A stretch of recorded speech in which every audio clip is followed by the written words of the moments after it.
Ready, let's get into it. So, pretty happy today. Everything's working off the first track, or first ever, which I'm pretty happy with. So, let's get into today's stream. So, we're going to be focusing on, how would you call it? Optimizing your assets for use in the metaverse.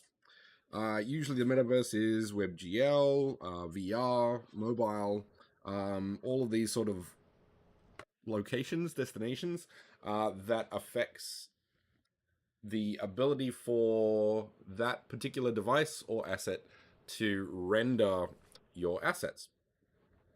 Now, things that play into this is your poly count, your material count, the texture size, and a few other things, but those are the main three. Today, we're going to be looking at how to reduce those into more manageable sizes for both file size and performance. So, let's jump in to that. Alrighty. So, I have made relatively quickly a chair. Now, it's not the best chair, but it's a chair. And it kind of focuses more on what, like, certain problems that you would have to face when dealing with optimization of assets. So we have some curves here, for example. We have some curves here. We have a lot of detail here. So there's a few things going on that we're going to be looking at and how to reduce that in ways that make sense or that still look good at the end. There's different approaches to it. Now, there is no one way to do this at all. There is, well, I'm not going to say hundreds. There's many ways to update an asset, but it mostly comes down to, as noted, reducing the polygon count, reducing the number of materials, and reducing the file size of the texture. So in a WebGL Monoverse, you wouldn't have, you pretty much never have more than 2K textures. So 2048 by 2048. I'm gonna actively try to say less this session. This is my goal. So there we go. It's really hard. Try it sometimes. It's really difficult. Working on these assets allows you to sort of process some of the things we're going for. So if you look at the wireframe here, there's a lot of polygons. And this applies to any Monoverse space where if any asset looks this dark due to the wireframe, then you have too many polygons. Now we need to reduce this as much as possible, and we're going to be doing that this session. The other thing here is we actually have, if I look at this, 3 materials. So we have the metal, we have the cloth, and we have sort of like a third one here. I actually use this one the same, just to save on time and stuff. But we're going to be looking at how do we optimize this as much as possible and still get the same result. So there's a few things that we can approach that. So let's get into it. Let's name these because that will come in handy in the future.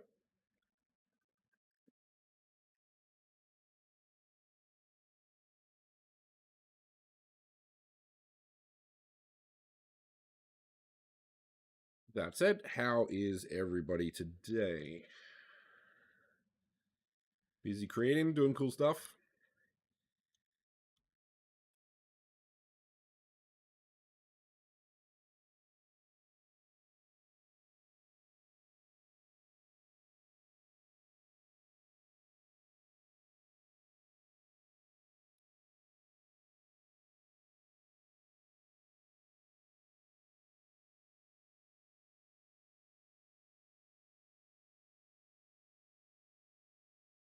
All right.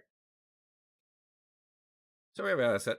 Now, I will want to do this in a few different ways. The first one I'm going to do is a new tool that I found out recently called Instant Meshes, I think it's called.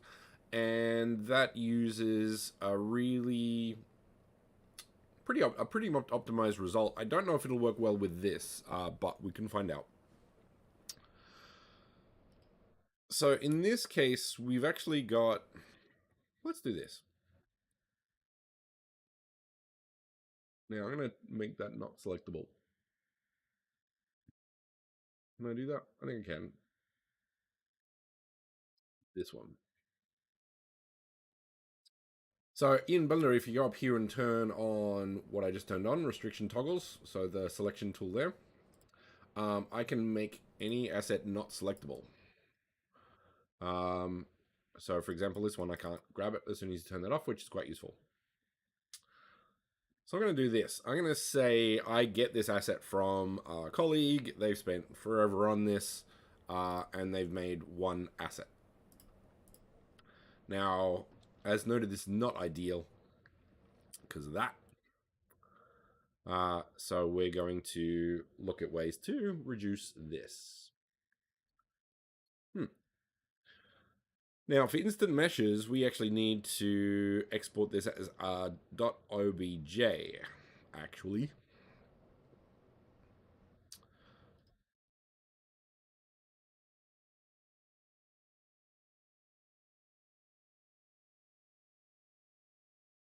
Ah.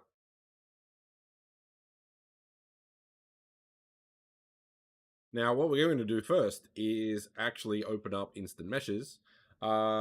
Give me a second and I will put the link for that in the chat when I get the link.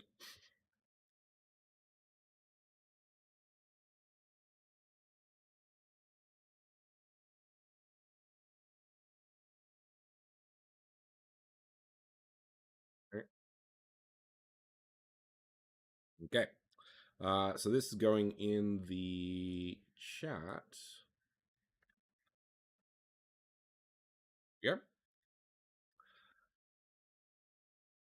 Now what this tool does is basically grab a high polygon asset and tries to reduce it intelligently, I guess you could say.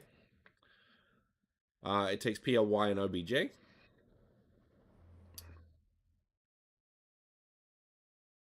I'm going to try and remember where I put the asset.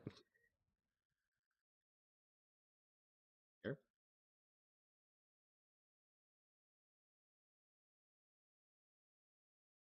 Okay. So left mouse button to rotate, right mouse button to move, and middle mouse button to zoom. Now I have to remember a tutorial that I watched yesterday for how I did this. Now we actually don't need the mesh to look like this by the end of this. We can do whatever we want to this object because we have the asset elsewhere. So advanced, I think we just leave that as is.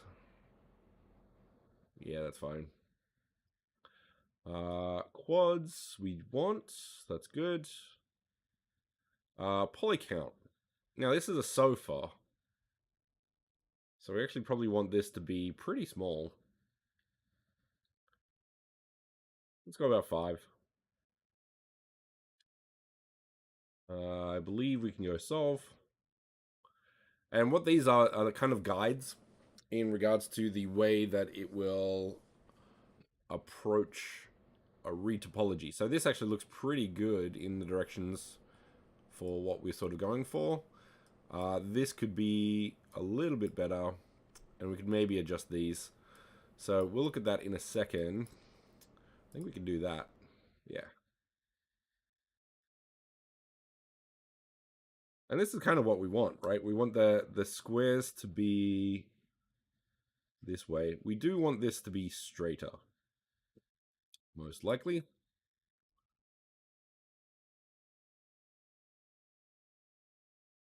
That's not too bad. So I'm going to take this one and then sort of go down. There we go. Kind of what we want. So this allows you to adjust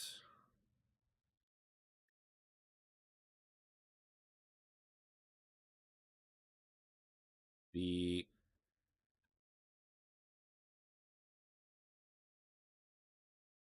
then you can't edit it. Why can't I move it? There we go. Ah, that's why. So turn that off and then you can rotate it. There we go. So that looks good. So this is actually pretty good, I think. We could even maybe reduce the poly count because I would like this to be less. But the other approach, well, that's interesting. Let's modify that. See what happens. There we go.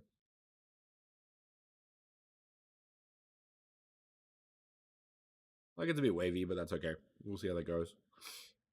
Now, the thing is, I actually want that to be less. What is going on there?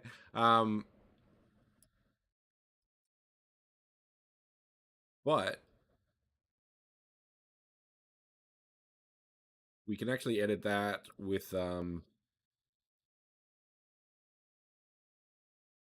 Blender.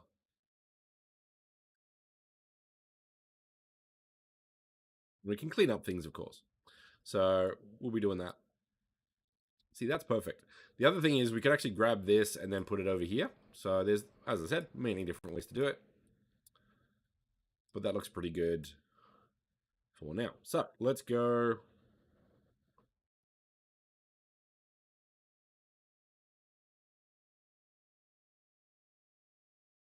Think.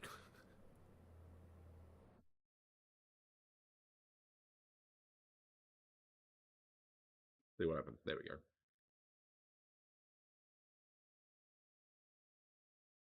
Okay. So yeah, we'd have to clean that up. These are great. And these are great. So yeah, we'll have to clean that up. But there are other things to take in mind when looking at these sort of assets. So let's do that. So let's go save. And go so for low.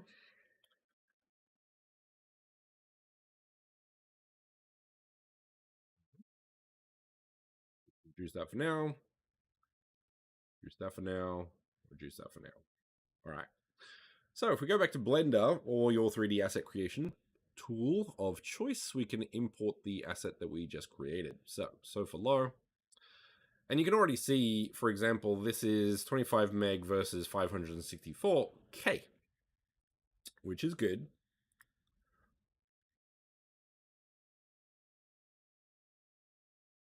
The size is pretty much exactly what we want it to be.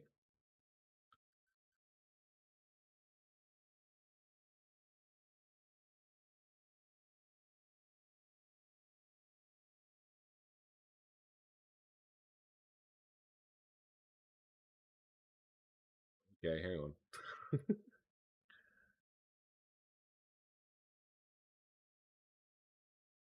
Glad I left this up then.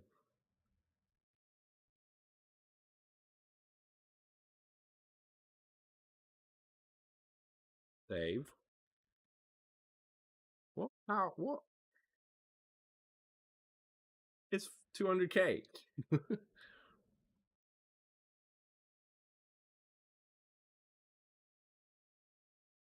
Yeah, that one. There we go. Okay, that was weird. Anyway, so I've got some things to clean up here, and I have different ideas for those, so I'll get into that in a second. Now, the other approach, so I could manually fix it, but let's look at that version first. Need that. So there is a tool in retopology in Blender that allows you to position polygons on the asset, which is super useful. So up the top here we have snap. And then if you pull down face, you can actually grab a polygon, and if you press G without proportional on, you can move assets such as polygons exactly where they need to be.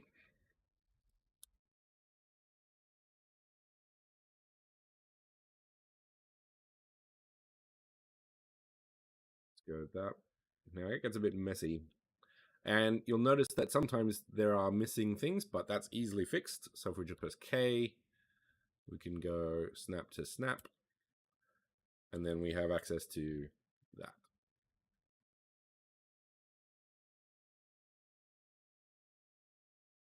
And that problem is fixed, for example.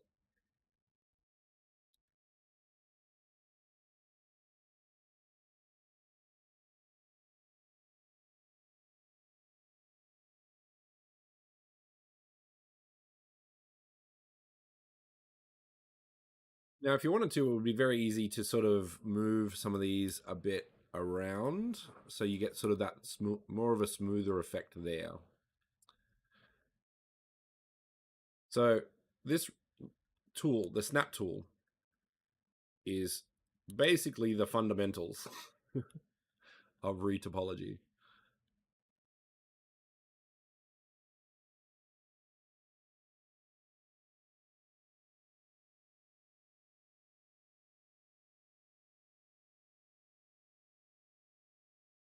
So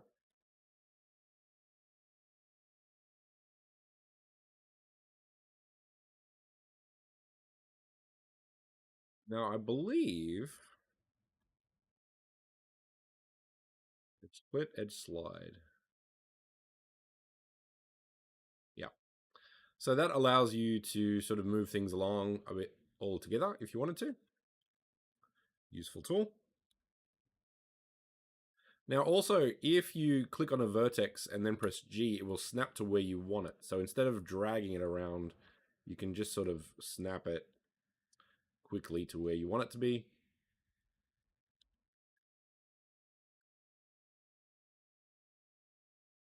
Now I'm going to try something else here, just for interest's sake. So I'm going to not select some of these because I want to slide all of those. Right mouse click, edge slide to there, which is exactly what we want. That's excellent. So that's one approach to that. Now, the other thing that you want to do is basically reduce everything. Did I fix that one? No, I did not.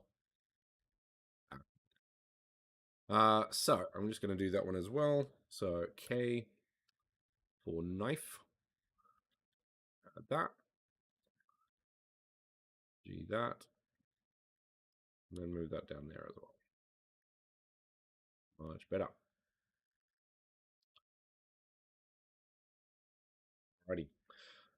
So the next thing we want to do is, so this is 500K, which is fine, and much better than the original. But we can improve this significantly more. So I'm going to hold down Alt, and let's say select every second in these more straight areas. Now those are going to go all the way around, and then just go delete edges.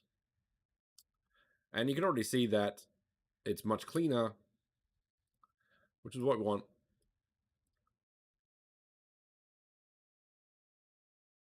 Delete edges. Now I might do these as well. Ah, okay. Now what's happening there is something, probably this one maybe. There's a loop of some sort. Ah, hang on.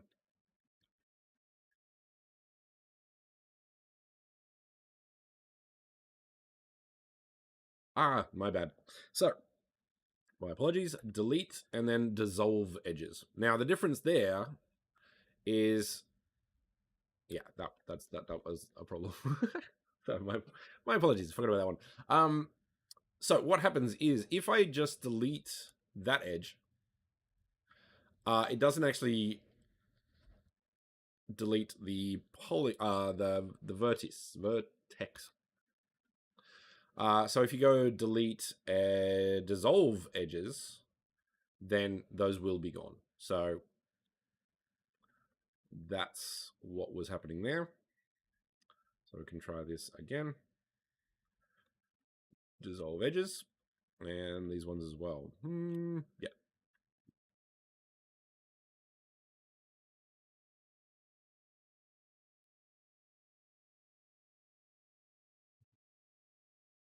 Yeah, I can figure that out. Hang on.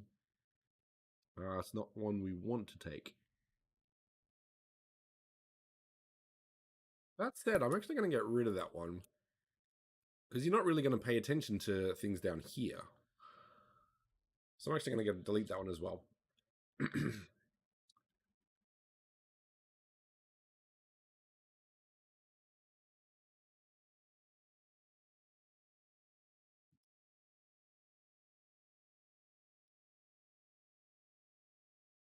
Wedges.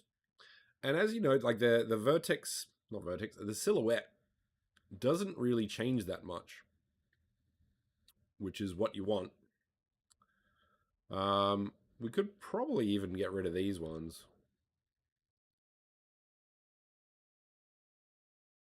Actually, what I'm going to do... Yeah, so you notice there's no difference. So I'm going to move this one, then move this one up. Not that one. With edge slide.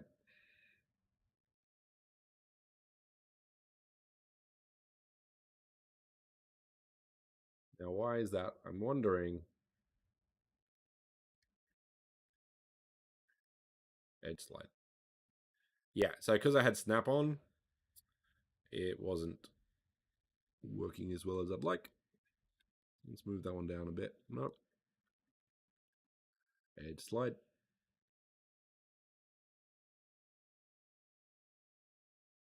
Okay. Now, that's a bit more of a curve over there, so I'm going to keep that. So that's good. Now, let's do the same for, whoops, not that asset, this asset.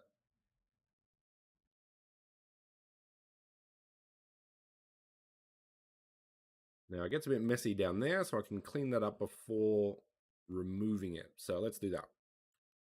I'm just going to go okay, go to edge to there, and then sort of join these up.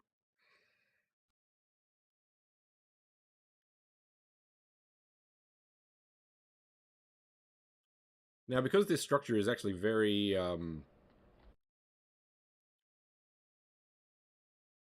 what would you call it? Straight, I guess.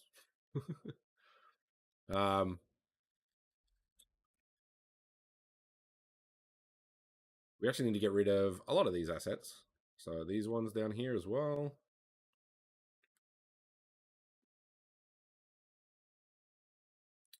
Now, if you want to, you can unselect assets.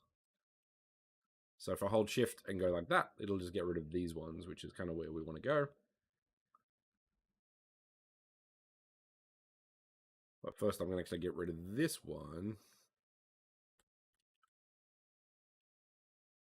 So this is the problem with auto retopology, is it looks like this. So what I'm going to do to save a bit of time is, this is a bit messy, but this one's pretty clean. So I'm actually going to grab this side and flip this one. And that will save a bit of time. Now, the other thing to note is that we have these two assets here. So it goes in, and I do want to keep that. But I don't need this detail because you'll never see that silhouette. So I'm actually going to grab these, all three, and go Control L, so it selects all of them, and delete them. Because we want this to project the information using a normal map, which I'll get to in a second. So basically, we're going to be cleaning this up.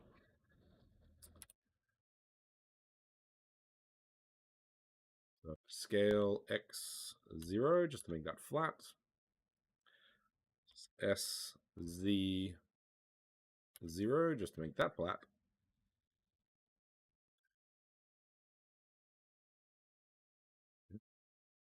SX0 to make that flat.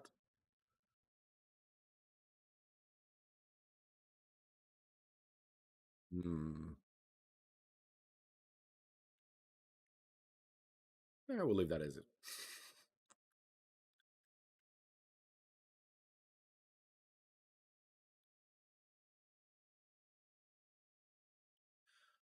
So yeah, one approach, I guess you could say. So right mouse click budge at center, and then once you've done that once, you can go Shift R to redo what you just did, basically.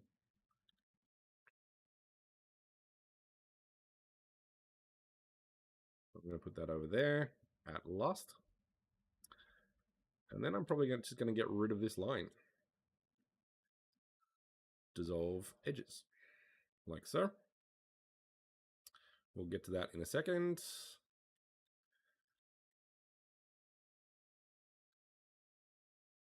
Dissolve edges.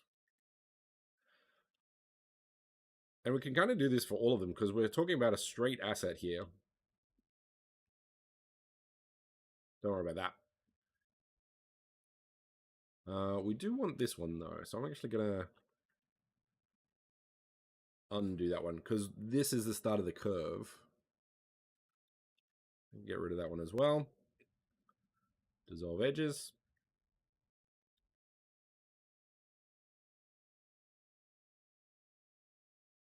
And then you get things like these, which make it a little tricky to do the things I need to. So in this case, what I'm going to do is grab from there to there using control. So I can grab from any 2 points in the shortest way possible within control, which is super useful. Dissolve edges, cleans that up. Get rid of these ones as well. Don't need those. Get rid of this one. Don't need that.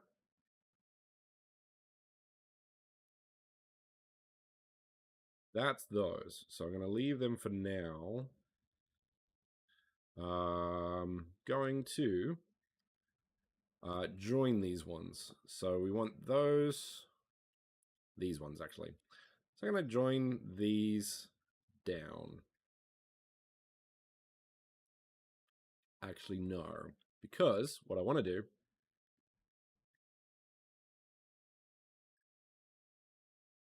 is flatten all of these first.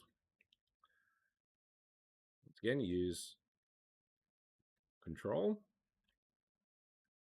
and go control plus to embiggen. SY0 GY back out to out, and then that'll be flat. Now, the reason I'm doing this is because I want to create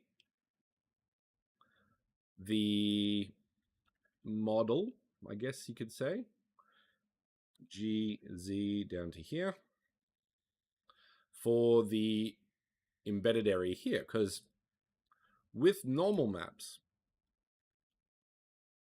and this is the benefits of normal maps, you can project, let's say, bump information into a texture so it looks like the original, I guess you could say.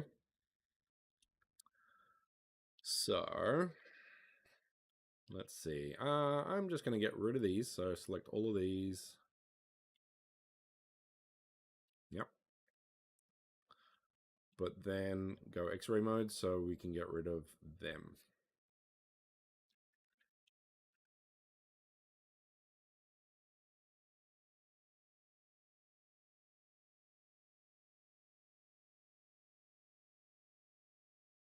Yep, that works.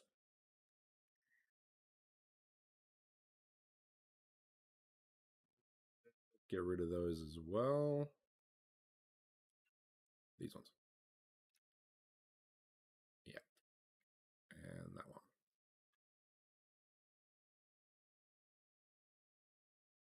Delete dissolve edges. Holds that, so that's good. And we'll be cleaning that up in a sec.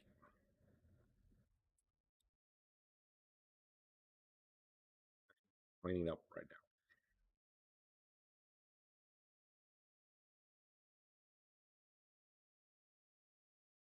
Now, we just want to make sure that we hold that edge. The rest we could probably get rid of. So let's do that. I want those ones. And that'll make sense in a second. But all of those ones we can kind of get rid of. I feel like I should turn that off as well. Ah, that one.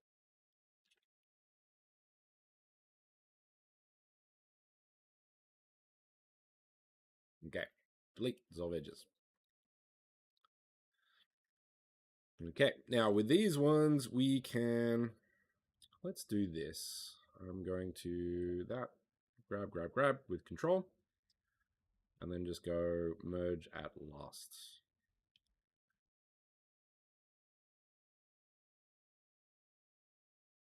Again. These two can disappear. And, okay, let's try.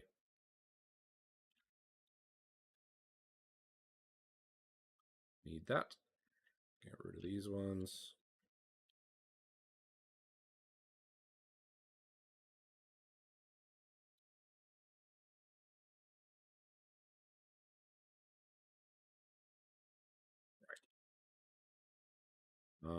We also want to, kind of clean this up, I guess.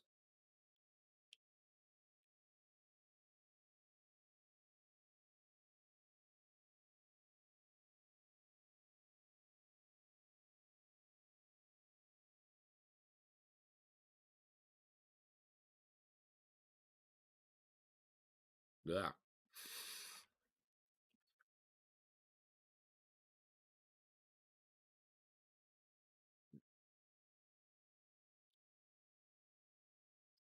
We also want to get rid of basically all of these.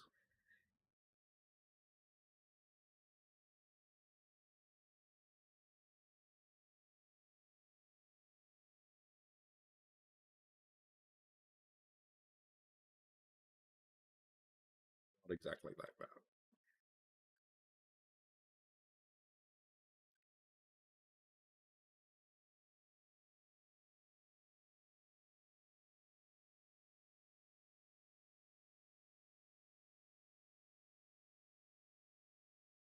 Yep. That side we're not going to worry about because we're going to clean it up from over here. And then the last thing we need to do, what's the best way to do this? Let's try this. Yeah.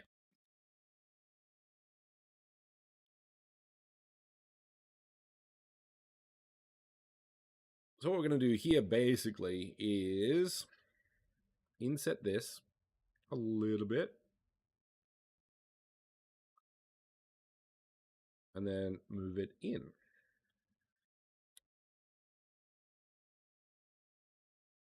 About there.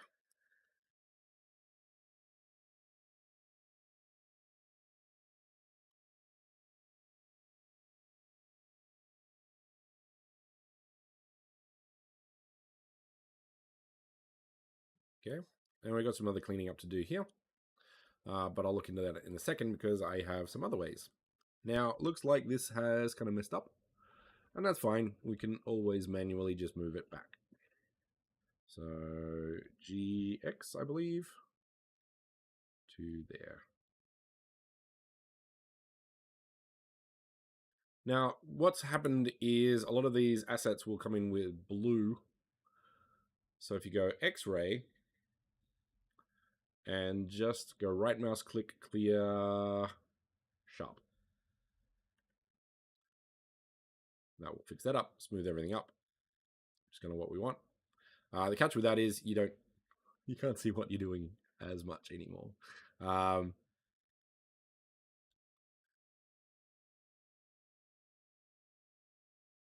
Let's do this again. All right. So I'm going to do Control R. I'm not, because it's not exactly a thing that I want. So instead, I'm just gonna grab those in X-ray mode.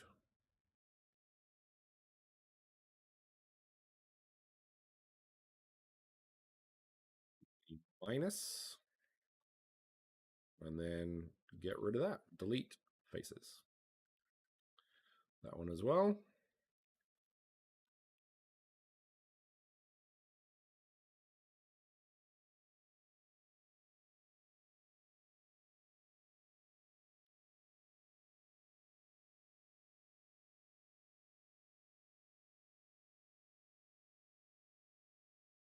So a lot of retopology is basically cleaning up assets. Yeah, basically that's it. Now, if you want to, of course, you can go shade flat, and that might allow you a little bit more sense in regards to what's going on with your asset.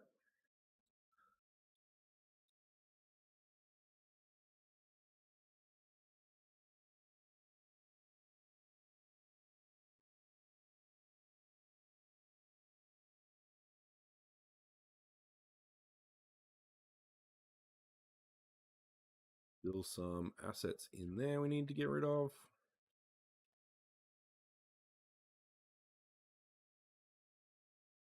But that will do that, so we don't want that. Okay. So let's take it to the next stage or approach. So when I made the cushions here, these are all the same cushion. Now, one thing you have is a lot to do with texture size.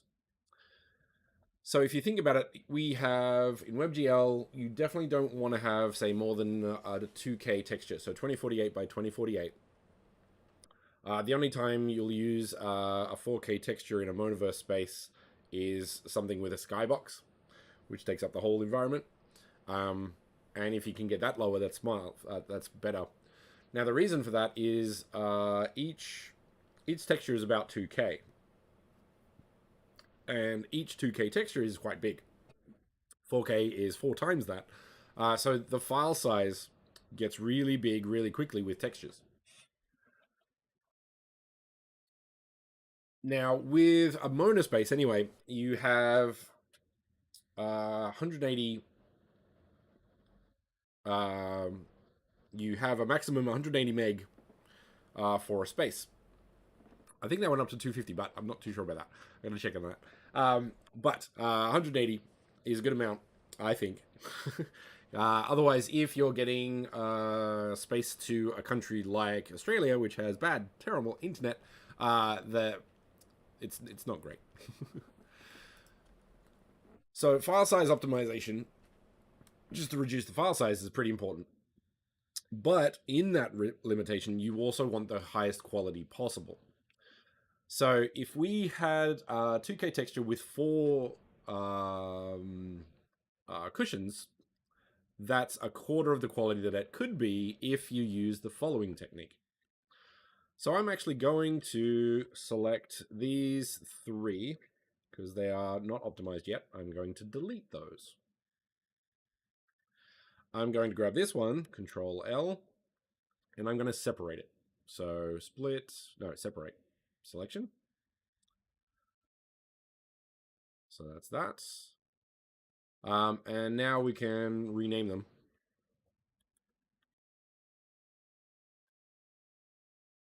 So for base low, cushion low. And we're also going to look at this one. And I'm going to split this one up as well. So we can just grab that. So we want that one.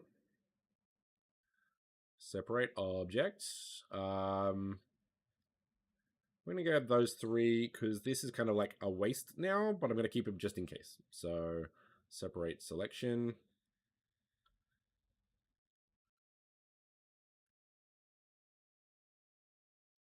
Cushions. Back up. Hide that one. So we have our two assets and our cushion. So I'm going to remove the that one and do this one.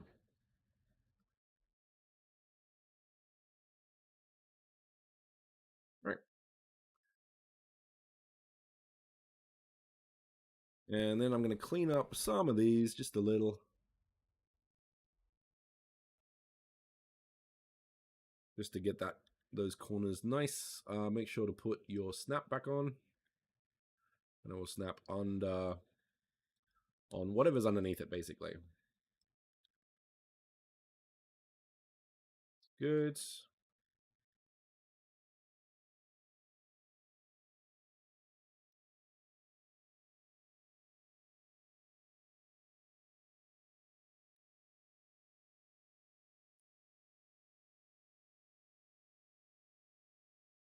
Now, if I wanted to, it's probably a good idea, well, not a good idea, it's up to you, to add more curves on the edge here if you wanted to. You could 100% do that. And I think I might, actually. Because this is quite low. Actually, do I want to? Let's hide this and see the silhouette, because that's the most important thing. So I'm going to delete those. Yeah. Those hardly move. Those definitely move. So I'm going to get rid of these ones. Yeah. And I'm actually going to slide these along just a little bit.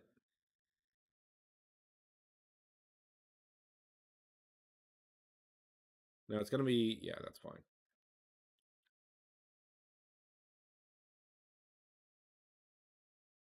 There we go. Excellent. Then I can feel less guilty about making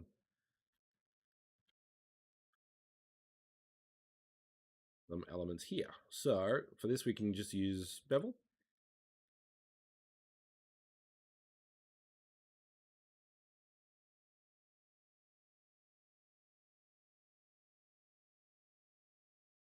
And then I'm going to add one in there. And part of the reason is because it is always a good idea to have quads. I don't know if this is actually as important as it used to be. It's very important on animation, however. Because if you have shoulders that are not quads, it will be hell to animate. But when it comes to cushions, less important. So as you can see here, we have quads.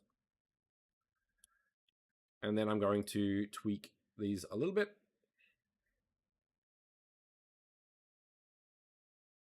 I remember which one.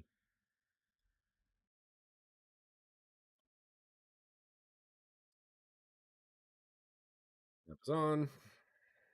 And just moving this down a little bit to get that smooth curve up the top.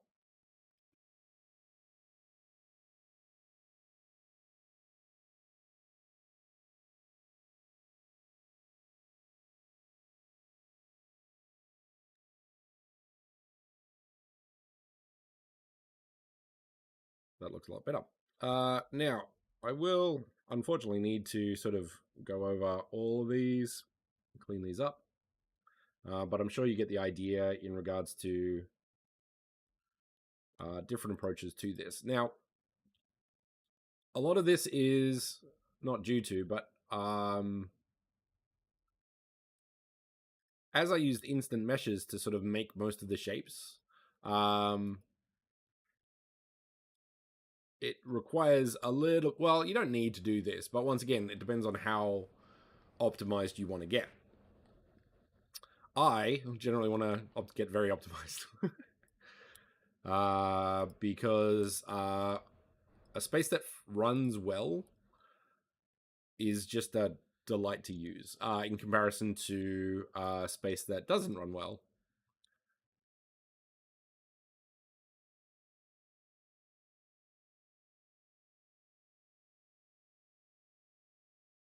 So I will pretty much always optimize with WebGL space, even VR space, which requires even more optimization because if you're using a Quest 2 or a mobile, for that matter, the device's power is quite limited in comparison to a desktop.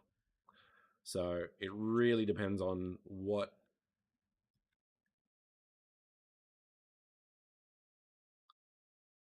I'll rotate that one. Okay, that's fine. Let's just move this across a bit. So mobile and VR, well, mobile and standalone VR, like a Quest 2, has very limited resources to be able to get all of this up on the screen. So getting it as optimized as possible is a very useful skill. All right, so where are we at? Get that.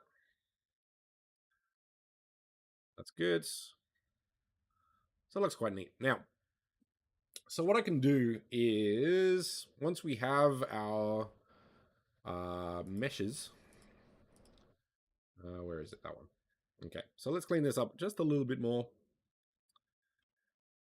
And then we can get to the fun baking stuff.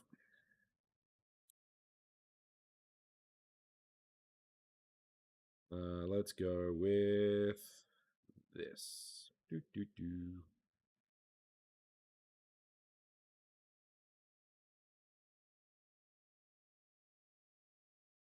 That one.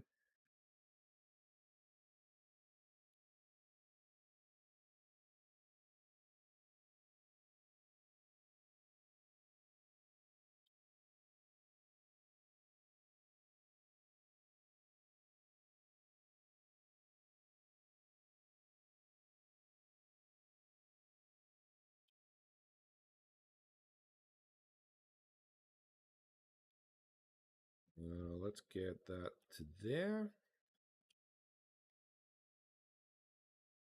And yeah, let's move that back there. Nice and neat. Okay. So as you can see, the poly count is significantly lower than it was.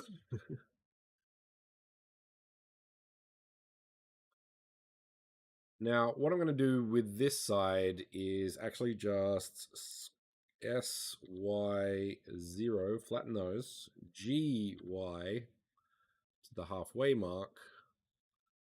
Actually, let's put it there, because that is there. And let's go mirror.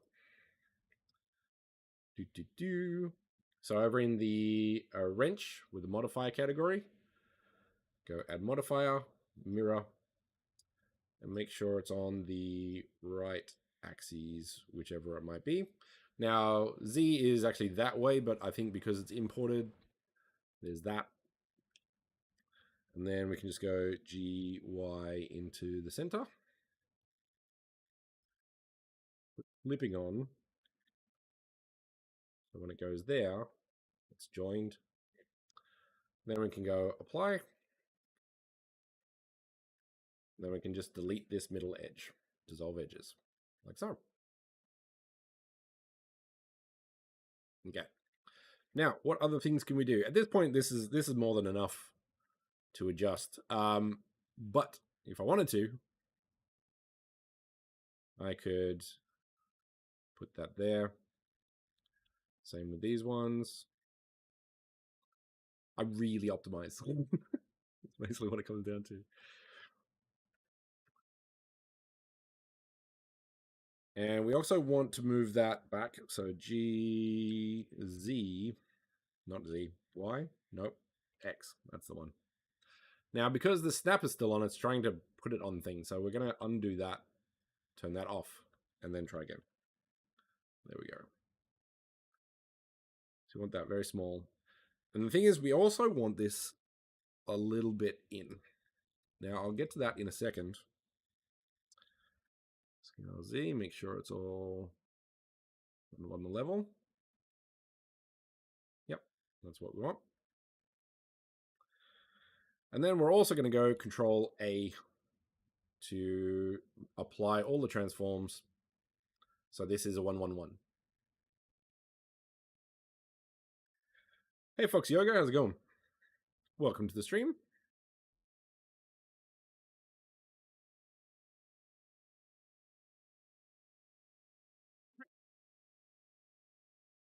So just as an example, I'm going to show the file size of these now that I've optimized them.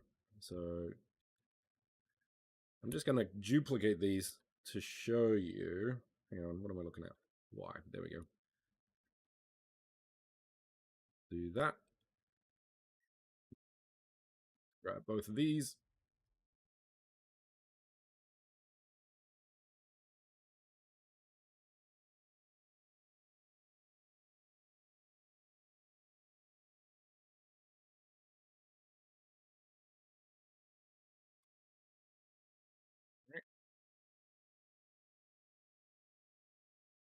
And then if you put smooth on,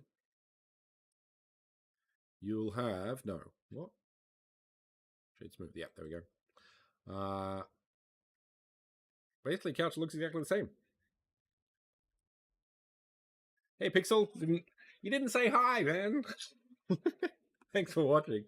And yeah, if you have any questions afterwards, feel free to jump into Discord and ask all the questions. Hopefully it's helped. I actually don't mind retopology. It's actually quite fun. Very zen-like.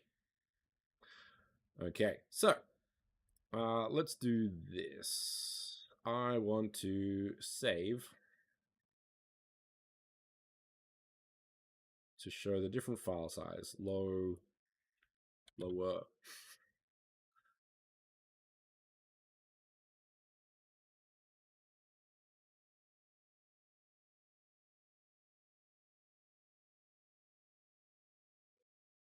So we've gone from 25 meg down to 56K or 563K down to 64K. So if you had 10 assets like this, like 500K isn't much, but it is when each of the assets in your space are that much different. The thing is that the result of the end after we bake the textures will be like pretty much the same. So that's a pretty important step. So we can get rid of those now because I just want to do this and this. Now, what method should we use to bake? Well, first we have to unwrap the asset. So let's do that. Now, because we want both of these in the one texture, we need to grab both of these when we're unwrapping them. Like so. So if you select all of that, doesn't even have textures, so you could just go Smart UV project, and it looks like that, which is actually not that bad. But I want to try a few different things. Actually, no, that's not bad at all. Now, note though that this, the fact that they are right next to each other is not ideal. So we're going to do Smart UV project, and then we want to do an island margin of about 0.05 and see how that goes. A bit big. Smart UV project, nope. 0.01? Yeah. So that's good. Now, if I wanted to, and I do, we need to optimize this as well. So as it stands, all of our assets are on the model, but we have a lot of wasted space down here that we could put some assets into. So I'm going to do that. So let's grab this one. Now, it's fine if it's a little bit adjusted. But let's see how tight we can pack these.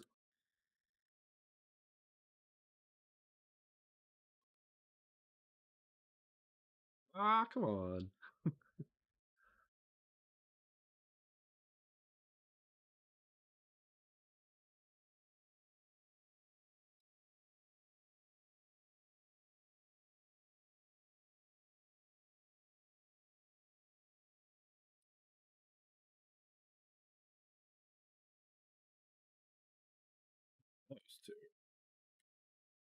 Maybe that. Now, if you want to see what you're selecting here on here, you can actually use this little button here. Then when you select it, it shows you what you're actually selecting. So that's quite useful as well. There are pros and cons to how that works, though. So keep that in mind. Actually, what we're going to do instead, that. The other, actually, I'll do this as well. So that's the quick way. But one way I prefer to do most UV maps, and this applies to characters a lot, is basically marking seams. Okay, I'm just going to get rid of these ones as well. Dunk, dunk.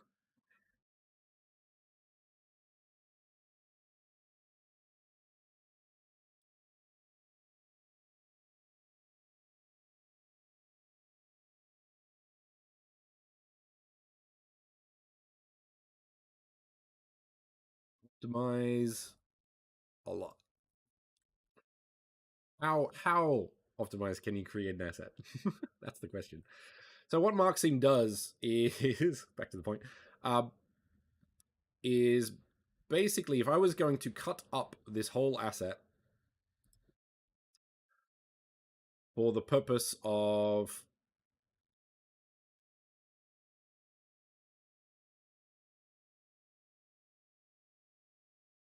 call it making it flat, I guess you could say. You can use this technique, and it's super useful.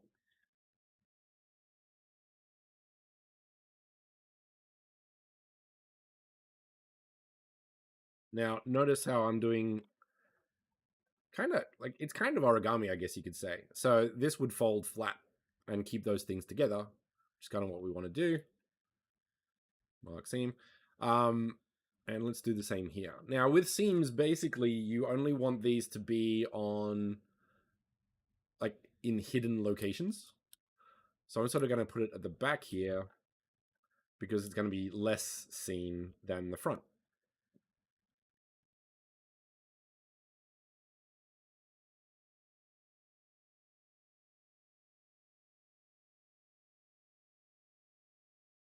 Seam. And then, yeah, maybe the corners like this. So note that what we're trying to do here is designing how to flatten a 3D object. And it gets a little tricky when you start looking at like a character and you sort of do the best you can. Actually, let's do these as well. Right.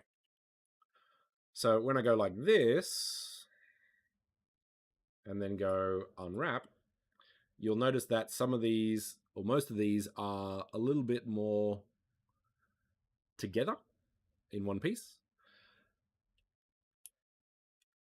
Now, if this was joined, then these would start getting stretched, which is what we don't want. I think we can actually show that.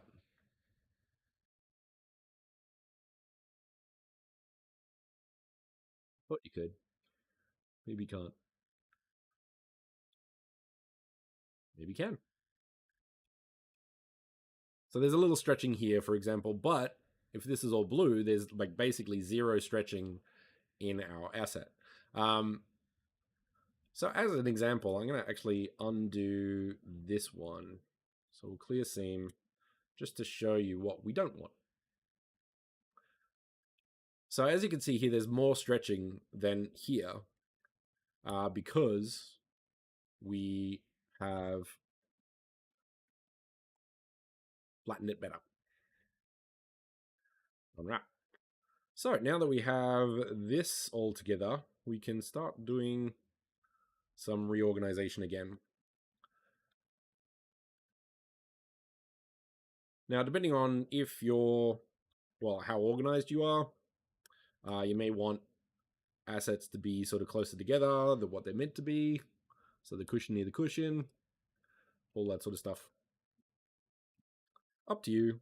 But the one thing you do want is as little actual free space as possible with your assets. So let's see what puzzles we can create with that.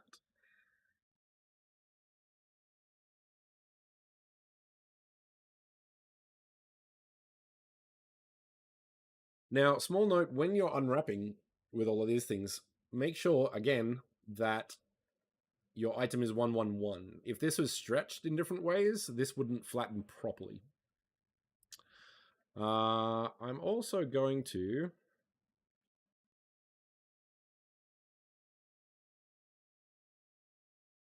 detach this.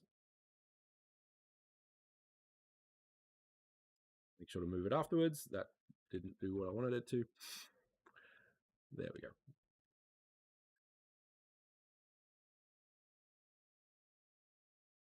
All right.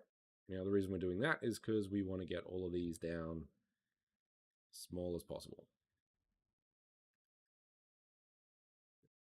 As well. Let's put that one in there.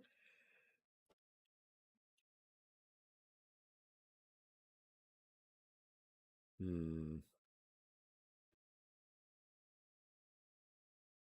Hmm. Hmm.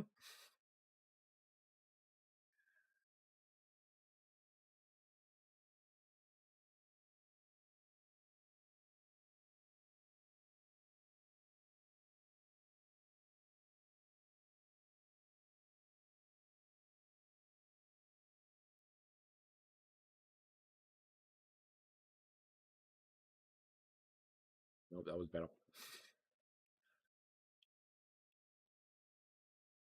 Hmm.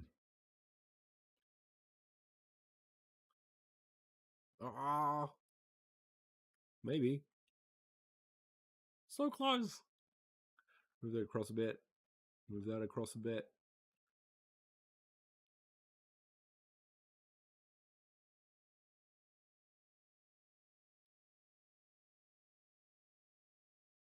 As little space as possible.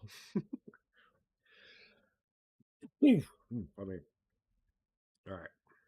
And then we can scale that up. That's not too bad. Now, a good example of this, like say for example, that takes up, this is the cushion here, and that takes up that much space. Now, if you had 4 of them, you would have to reduce everything down so your 2048 by 2048 texture doesn't get used as much. Now, another technique which you could do is split the what do you call it? Split the base in half and then mirror this half and then sort of flip it.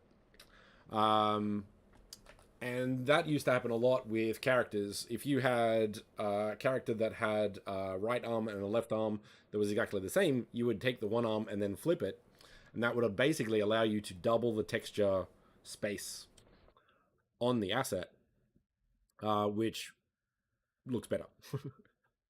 So there's that. Okay, so we have our 2048 by 2048 model unwrapped as we see fit, which is what we want. Okay. Now, what we want to do, do we bake in Blender? Let's bake in Blender because it's free. Now, usually I use Substance Painter, which I bought on the Steam store because Adobe subscriptions are the worst. One thing that Painter does, I don't think Blender does, is you can create separate assets. So Model 1, Model 2, and then you have the high polygon Model 1, Model 2, and it will kind of not consider those based on the name. So if you're doing the cool shadow thing, what's it called, ambient occlusion, the darkness on this one wouldn't affect this cushion, which is not what we want because we want to copy these cushions.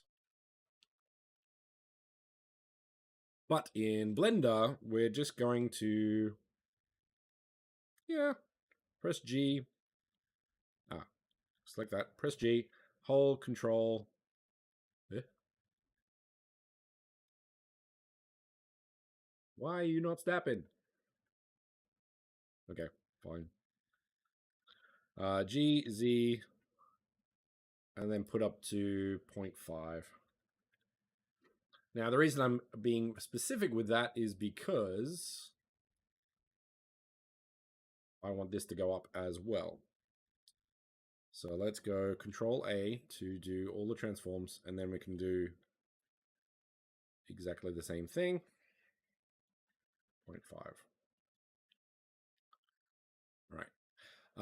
Now the base, I just want to make sure. Not that one. That one? Nope. That one. Nope. That one. Just want to make sure that everything lines up as it should.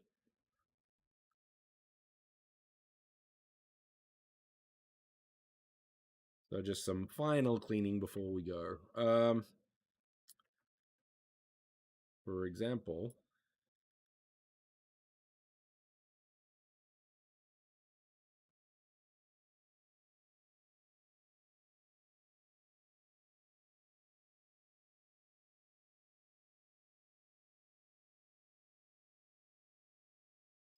SY0.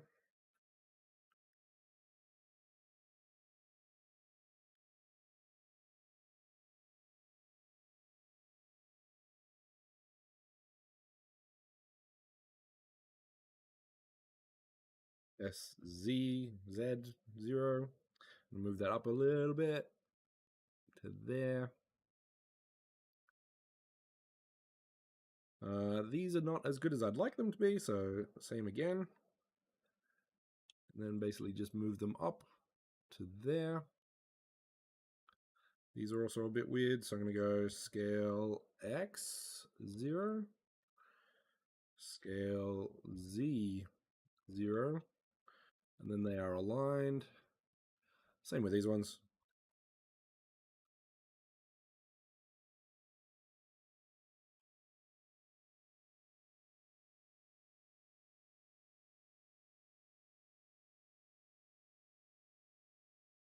Yep, that's good. On the front, just make sure these are aligned to a little bit down, basically. A little bit up. And I think that's good to go. Now, what we're doing here, just to show you with the baking, so we have a lot of information here that we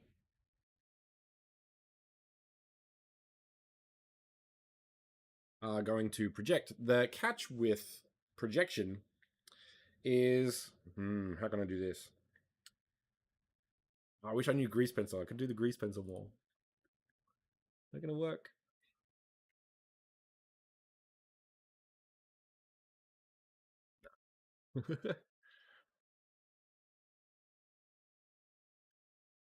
Annotate.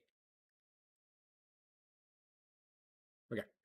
So what's going to happen is if we had a polygon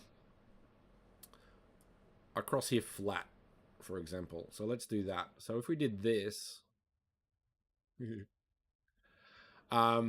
you wouldn't see this at all, this depth here, because the projection would be straight down, and therefore you wouldn't get that. So what we've done,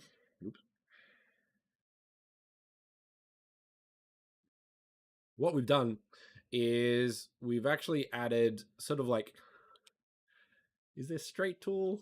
That would be really useful. There we go.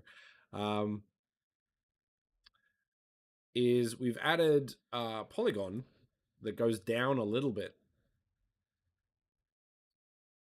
And what that will do is, if you were looking at this way, I guess you could see, you could see a little bit of that. Now, depending on the asset and what you're creating and all these sort of things, so there's a few complications with this because of the shapes that we're working with. But if you're doubling up the polygon count, you need to balance between quality, results, poly count, material count, and all the rest of it. So we'll see how it goes.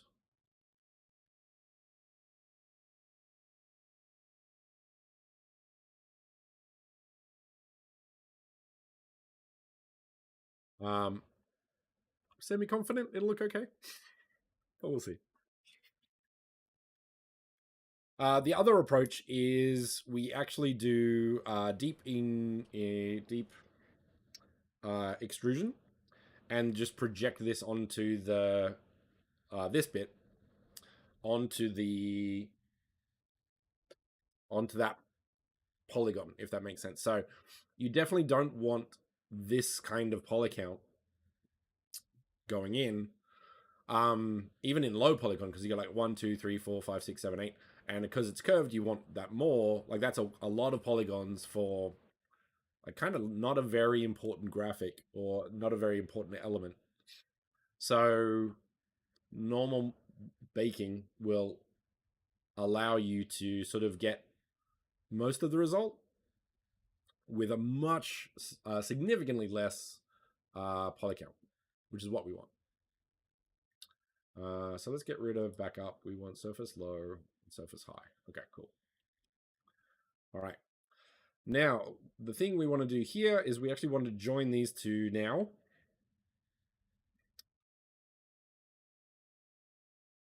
So then we have one material, like so.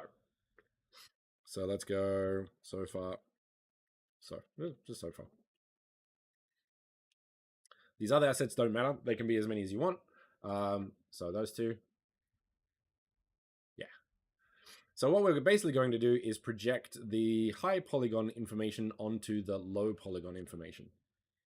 And for that, we need to go from EV, so up into render properties, EV to cycles.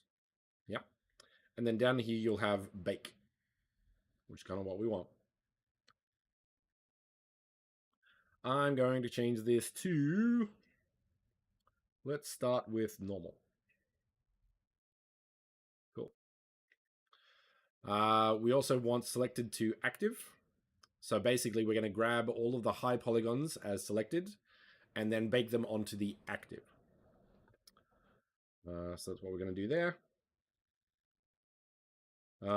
You'll want to pull that down, and I usually do pretty small numbers to work with and then adjust as needed.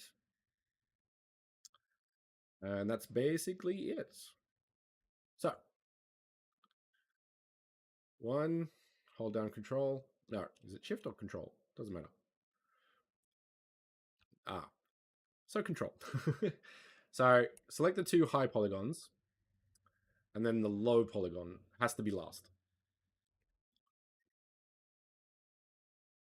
Thanks for joining, Fox. You go. Feel free to grab the YouTube if you're leaving.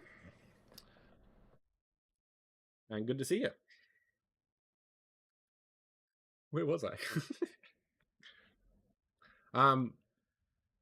So yes, make sure that the low polygon is last.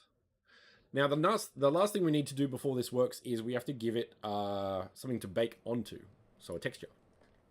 So go over to shading, and you'll also know that this is so far, like the asset that we've got has that material. So we need a new render input texture, image texture, and just put it there. And then we go new, and let's move this up to 2488. I'm going to reduce this either in Photoshop or in Unity, but I'm going to bake it at 2048, and that's fine. Go okay. You don't need to connect it. You don't need to do anything. It just needs to be selected. So with that done, it will bake into this texture, which is what you want. Let's go back up here. Bake. Now, if I recall, this is going to work.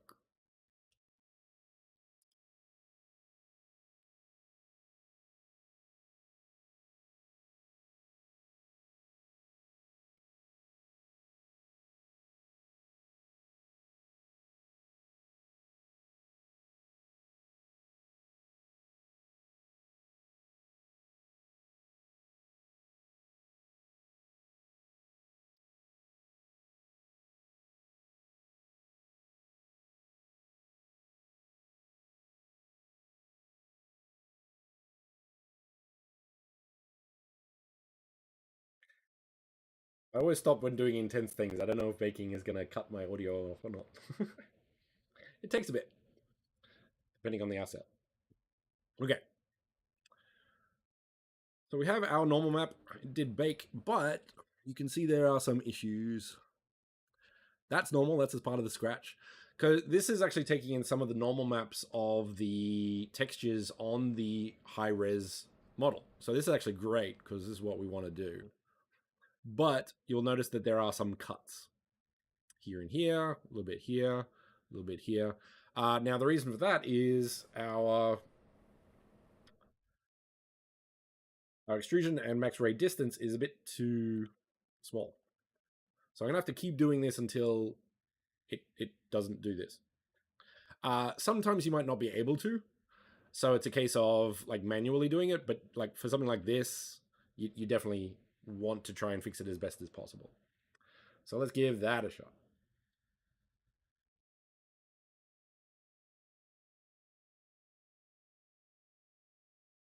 Hey, Felix.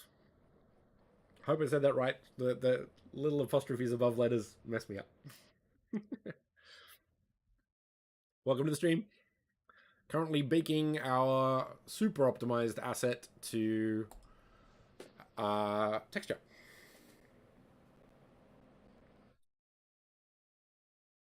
Tell me if the audio goes weird. Like if I'm baking, if I'm light mapping in a Unity space, it'll kill it. So I'm not sure if this is going to do the same.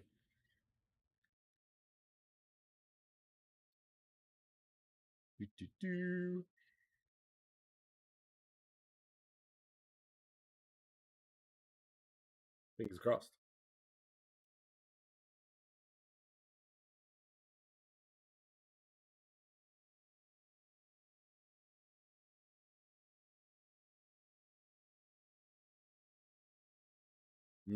No. Interesting. Okay. So let's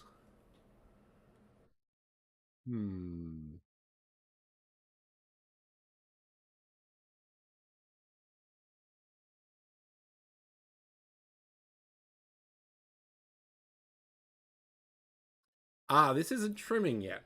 Trim sheets are different. This is just baking and retopology. Actually, yeah, this is just retopology. Trim sheets are a whole other beast. And I don't think I'm gonna have time because I want to finish this. Because that'd be kind of cool. But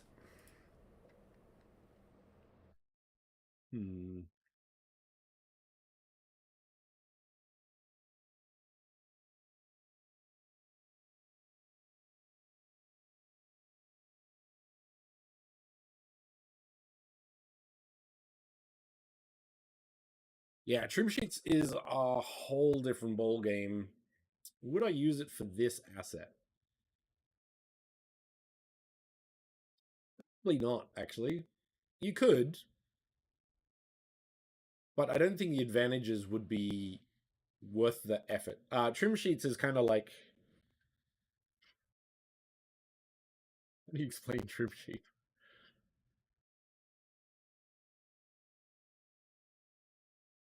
Ah, okay.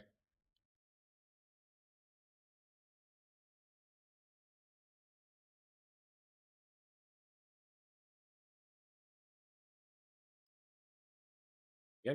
Um, the best example is more complicated spaces. And the thing is, because we're using cushions and stuff like that, Like if this had wrinkles or the content that sort of does, then you probably wouldn't use trim sheets for a couch. Trim sheets are good for like really big things like a house or what is going on? Um, Complicated details, decoration, like a vase or something. So you'll have, so you're basically with trim sheets, you're designing the asset with the texture in mind, rather than trying to project like something like this onto a high polygon asset. So that's getting interesting, isn't it?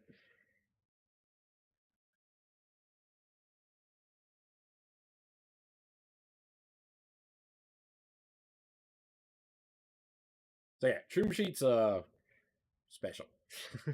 I love them though. Like if you have a really good texture, you can do some really cool stuff with that. And yeah, designing a model around a texture kind of opens up some really interesting creative results.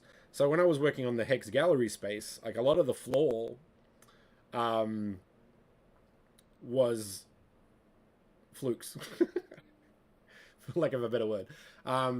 So I got a really good sort of high tech texture from pardon me, ArtStation, I think it was.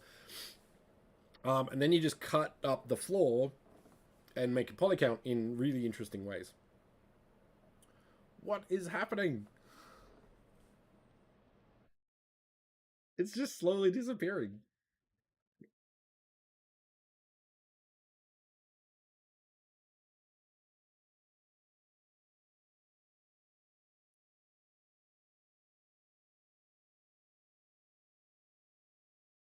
What's going on?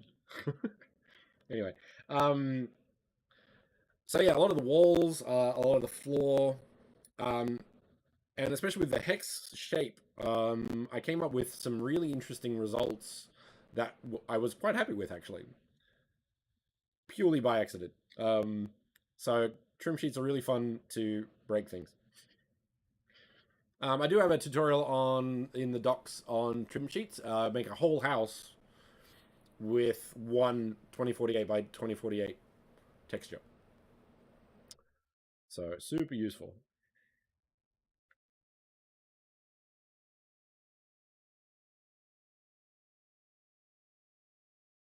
Work. There we go. That's what we're after. Perfect. Now all of this dotting is edges, so you don't have to worry about that too much. But that's a good example of the margin around assets. Okay, so good settings. Extrusion is less than max ray distance. So in this case, 0.05 meters by zero point 0.1. So that's like a 10 centimeter ray casting from like the high polygon to the low polygon and seeing what the high polygon is doing on a pixel level. So as you can see, you've got some scratches here, which is pretty cool. And we've got that. Look at that sort of detail. Got some cushioning and leather work. So that's pretty much exactly what we want. Now, once that's baked and you know your reference, you want to keep this for all of your exports. So we're going to go to image, save as, and put this as our texture. So what do we want? We want, we want.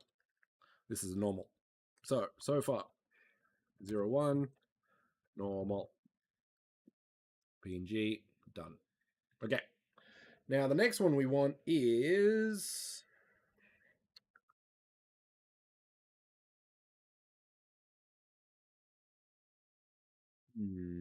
kind of combined, I guess. Diffuse. Now we don't want the lighting, we just want the color. Now, if you wanted to, you 100% could do a lighting situation that creates the light that is similar to what it looks like in a space. So if most light is above it, you could put a light above it and create that environment.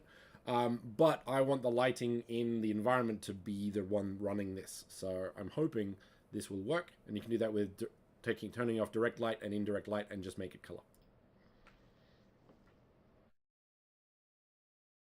Hey, and I'll get the doc for you if you like. Docs. Building spaces, improve your space, trim sheets. Oh, optimize your space. Optimize your space. There we go. Trim sheets.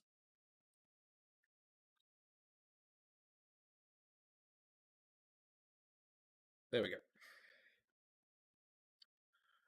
Maybe I'll look at trim sheets next week because it's super useful and kind of lots of fun actually.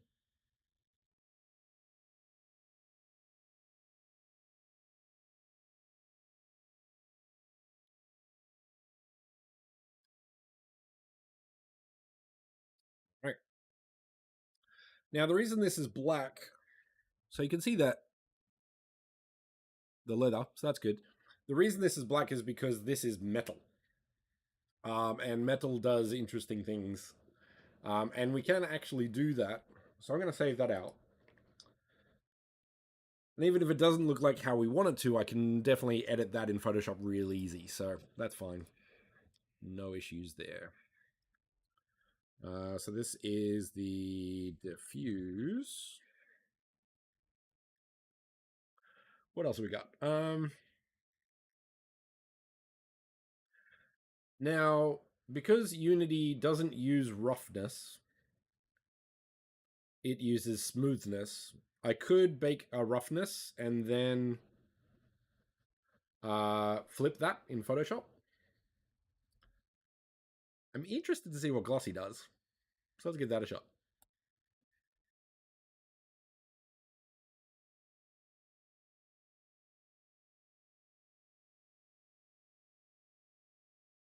Now, the other approach to all of this is using Substance Painter. I find it better for baking. And it has some of those useful tools that allow you to name your assets so they don't affect each other. So the cushion would not have ambient occlusion based on the base and things like that. The bake is usually a little bit better. And of course, you can texture in Substance Painter instead of in here. So I could have made the leather in there, for example, but yeah, once again, thousands of ways to do the same thing for different results.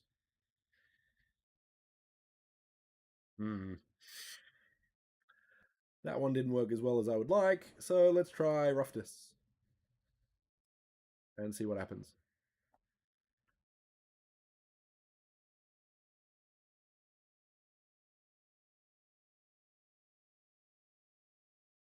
I think also because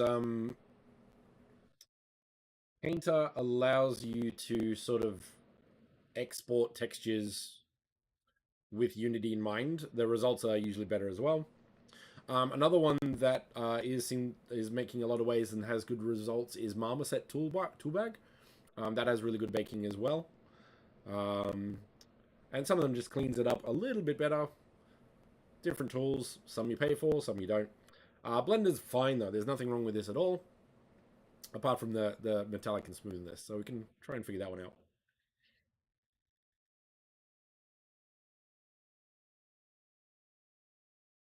That one's better.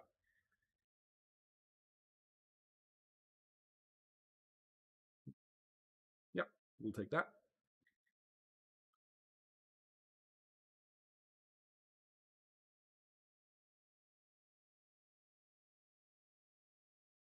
This one is roughness. So that's that. Okay. So let's take this into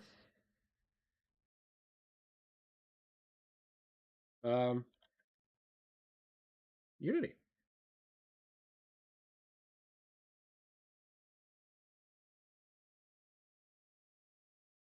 And for that, we need the Unity 2022 template SDK. Extract here. There we go. Now, these are the textures that I added to the material in Blender. Just as a heads up, Where is it? Yeah. If you're using a normal map, you have to use a normal map node. So just go add search and just go normal map and add that, and then pass that through to normal, and then you'll get the normal. So when you bake the normals onto the normals, that works really well. I just got that using texture asset website that allowed me to sort of put it all together on that. So let's get into Unity and export some stuff.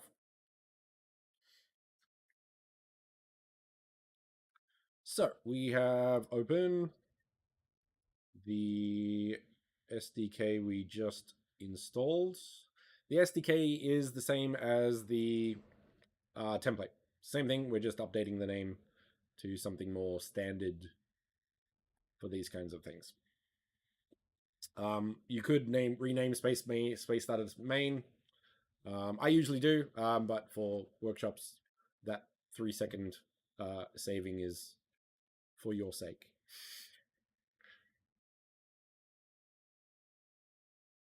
Now, as noted in previous workshops and tutorials, the template takes a little bit longer on the first pass. It's usually faster on the following.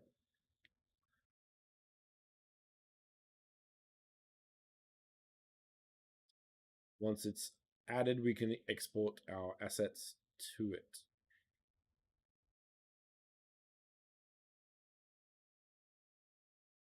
So what's everyone working on?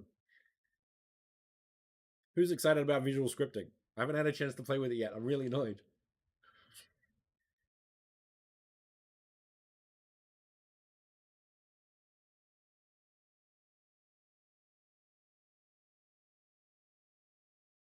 Too many projects, not enough time. Not enough people. I need a bunch of monkeys. Okay. Now, your Unity is going to look a little different than mine. This is probably more like it. So let's go that. Look at that. Let's load our space scenes. So we have that. And then I'm going to remove that. And then we have our base scene here. Done. File, save. Yeah. VRM's got, I got heaps of those as well. I think I have 4 series of VRMs that I would like to do. Not one series. One day. I'll get there. All right. Now, let's clean this up so it looks finished. So I'm going to get rid of the highs, and I'm going to duplicate this one, Shift D, and just go cushion 0, 1. Now that we've done the baking, I can just build what I'm doing with this. So let's do that. Is that all selected? Yep. Move that down. GZ. Ah. There we go. GZ down to there. Shift D. Y across to there. Good. Do that. Control L to select all. Shift D to duplicate. R to rotate. Do that manually. G to move there. Done. And that is still one asset. And then we can export that. Let's check the material. It's called sofa. That's perfect. Export FBX. Optimized. Yep. Nope. This is where we want. Assets. Add your art here. This is a model. So far 0, 1. Selected. And just in case, I'm going to apply the transform. Export. Done. Now, next up, we want some textures.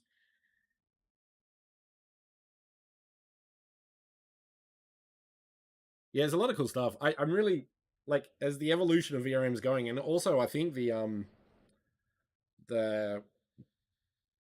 format itself, I guess you could say, is going to extend. So I'm hoping that they add like constraints. So I could do a centaur if you have like constraints. So if you move the front leg, the back leg automatically moves, and then you have a centaur. You can't do that at the moment, but it would be cool if they do. So hopefully they add that into the format, so then we can do that as well. Um, but yeah, all that sort of stuff. Super excited. Okay. We need our 3 textures. Now I'm gonna try this one. I don't think it'll look very good, so I'm gonna have to go into Photoshop and clean that up. But it's a start. So those are the textures, and then we need a material. So let's create material. Call it so far.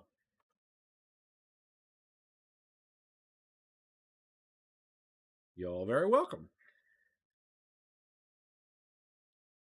Yeah, VRM, like the format of VRM is actually pretty young, I think. Like it's only a year or two. So I'm assuming it's going to get quite complicated, which will be awesome. Okay, so albedo, normal.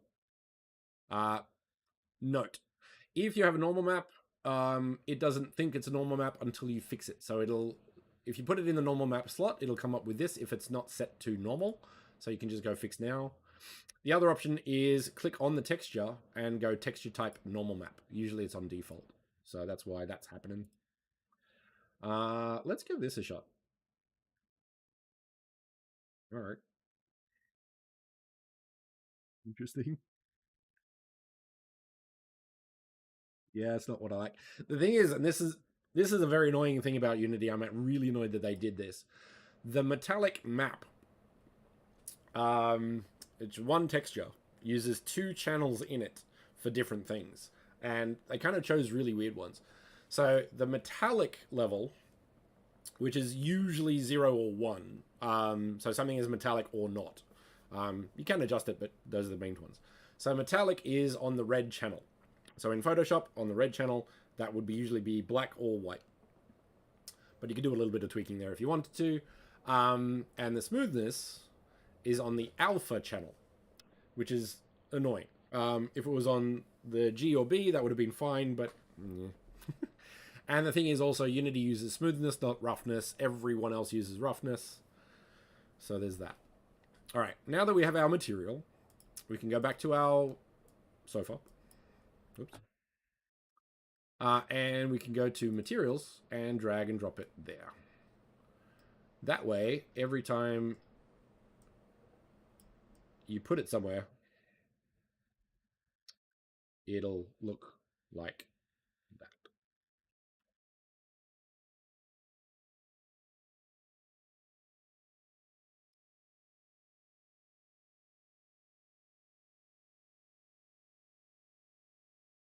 I have to zoom.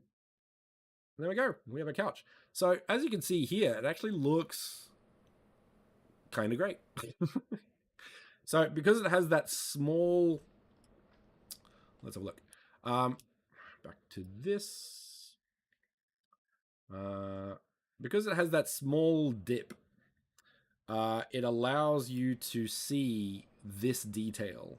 And it looks pretty good. So you can sort of see that. That's really good. And same there. So the poly count on this side is very, very small for the detail that we now have, which looks pretty much kind of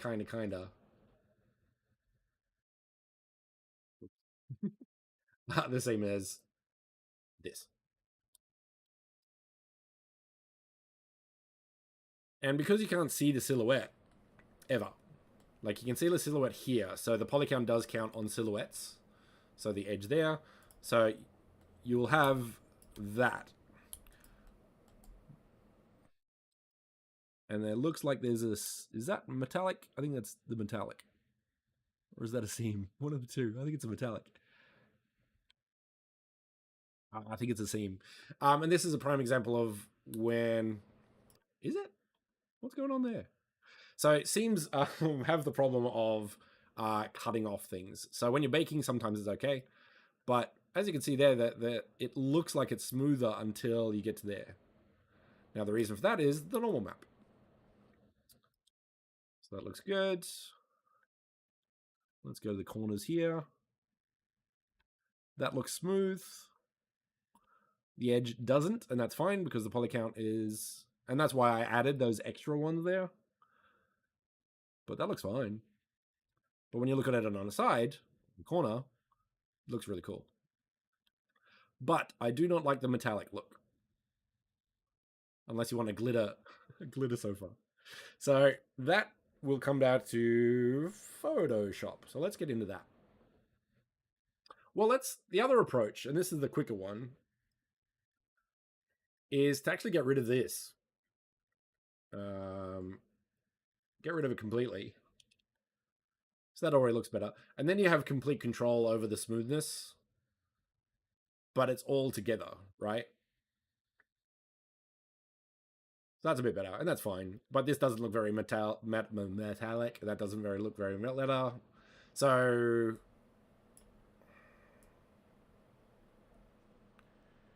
you have the ability to just adjust your metallic and smoothness here, but then you don't get like the scratches and stuff. So yeah, there's that. So for that, we need Photoshop. So let's do that.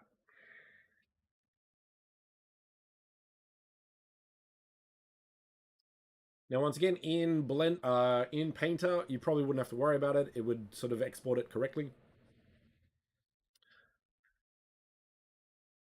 So let's go. If I recall, it's 2048. No, let's open the files that we have. So let's do that. So go to Mona, tutorials, workshops, optimize assets. 1, 2, and 3. Open. What I will usually do. No. So those two are fine, but this is going to be useful. Yeah, I'll keep it for now. So once again, the channels. The red channel is metallic. So that's not what we want. We actually want that to be completely black. And the alpha channel is the smoothness. So the way I'm going to do this, how am I going to do this? I'm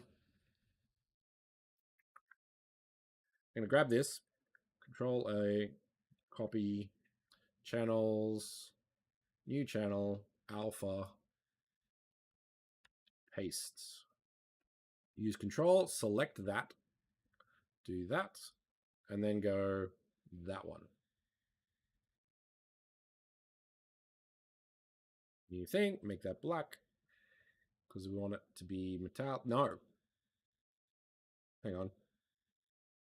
We want the metal to be metal, and we want everything else to be not metal. So for that, I'm actually going to grab this because this will be useful for that. So I'm going to put that in here as well. Nope.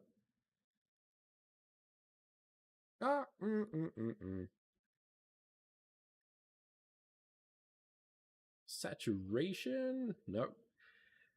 Desaturate. Let's do some adjustments to that.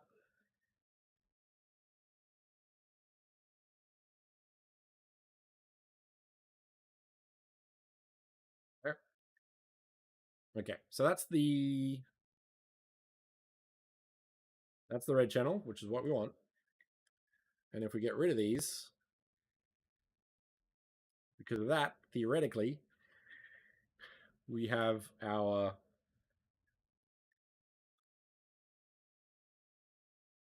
let's do this. Metallic smoothest. Done. What?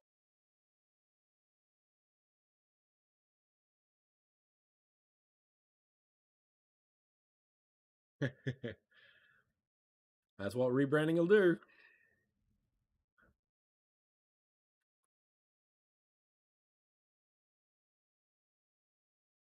Ah, because there's nothing in it. That's why. Um, there we go. Now it has to be a BNG because we need the transparency. There we go.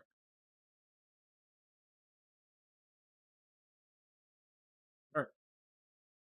So we need to import that into our textures and then hope that it looks like it should. No. Why not though?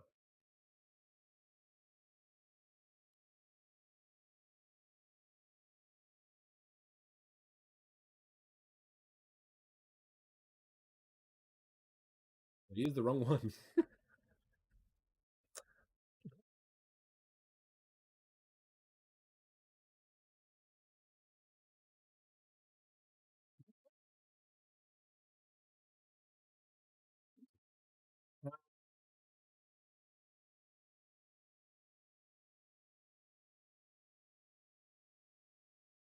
I'm not sure what this one does.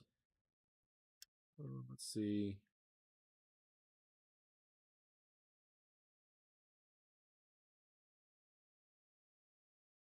I do not like the metallic and smoothness of Unity. It's frustrating as anything. So yeah. That said, if I used Painter with that, I can get better results. So because each material does its metallic, and you can export to Unity specifically. So I got that. So yeah, so we have a chat basically. Um, and the end result. Hmm. Another method. I'm not going to do it, but another method, and you can do this with different things. If I wanted to, for example, I could export this asset. Sorry.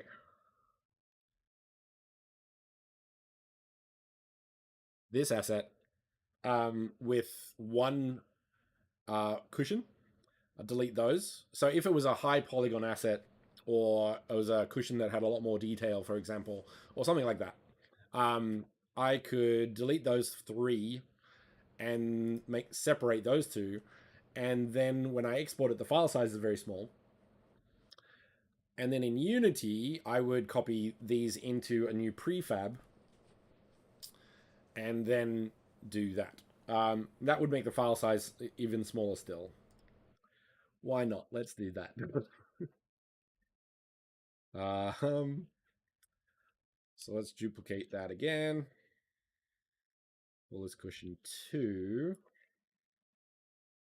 Get rid of that one.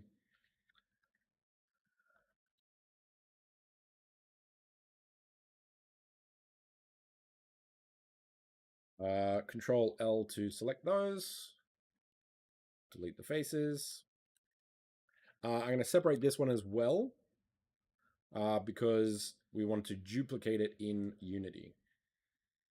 Yeah. So be careful of that because reasons. L will only select the seam section. So make sure you do that.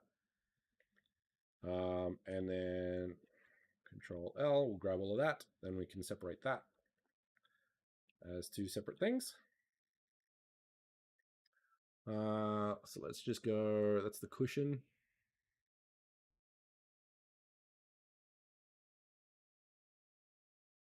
Profile.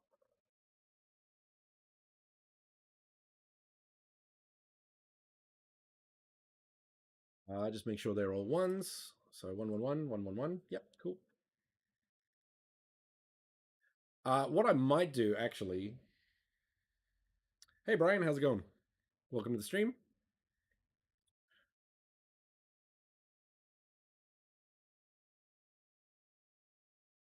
Yes, and that's the thing. Like the red leather was meant to be sort of red leather, but because Unity does things weird, it doesn't look as good as I would like it to.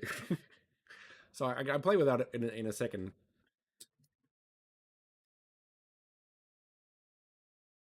Um, don't mind me.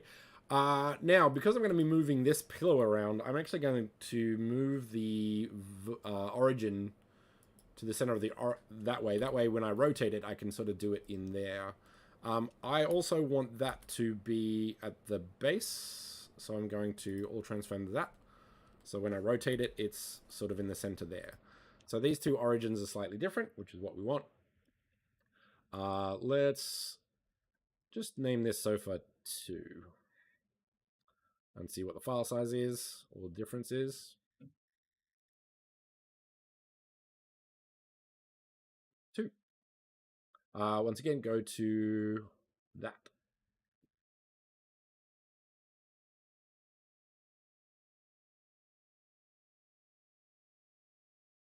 And then drag this in there. Right, so what we're going to do is do this again, but this time we're actually going to duplicate some of these elements and basically make the duplicate here. So Control D, move that there, that and that, Control D.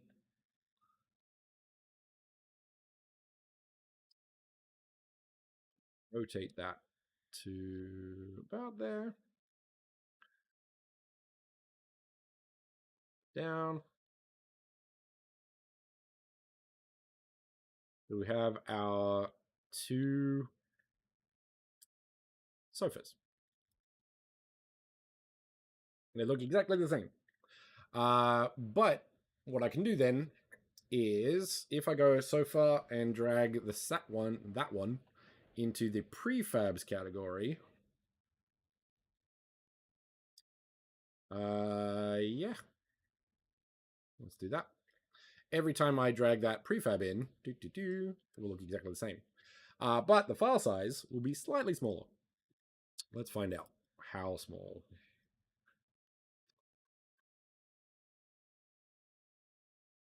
Okay. So 20K. Now, once again, on more complicated assets, that would start getting bigger. And depending on how often you needed to copy it, that would be a much smaller optimized file size, which is kind of what you want. So I'm going to go with that one because that's just better. And then plonk these everywhere. Now, the thing is also, once you start using a prefab, as soon as you edit one, I can get rid of that. Delete. So if I go to the variant, I can start, it will update all of them.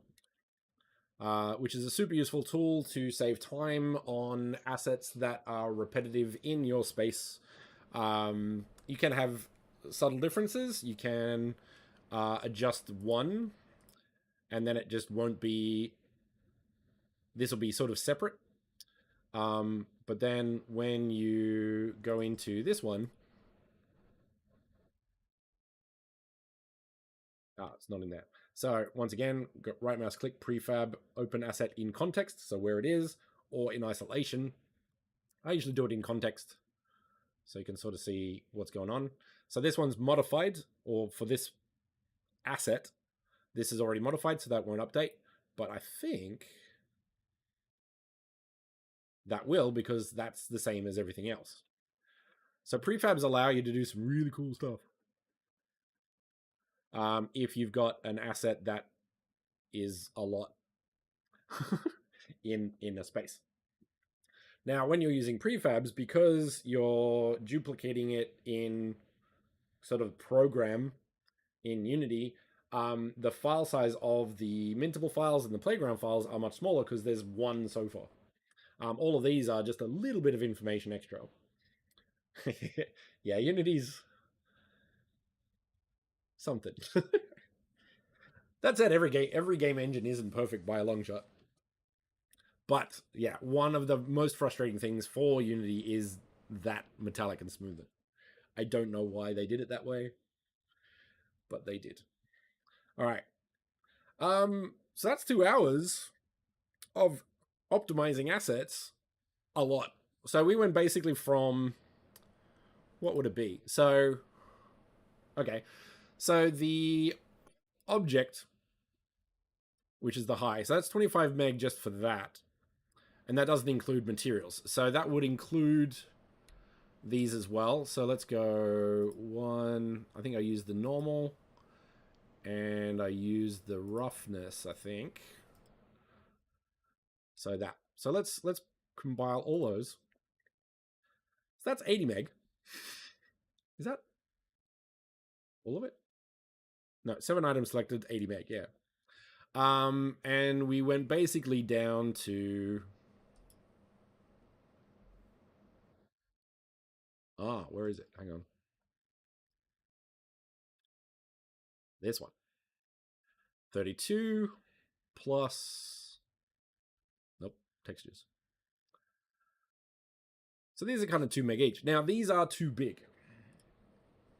So the last thing I'll do is we'll look at this material and see what we can do to reduce it. Now, a big part of it comes down to reducing file size, which you can do on the texture itself in Unity, and see what it does. So it usually goes to 8192. That's not what it is. That's just what it can go.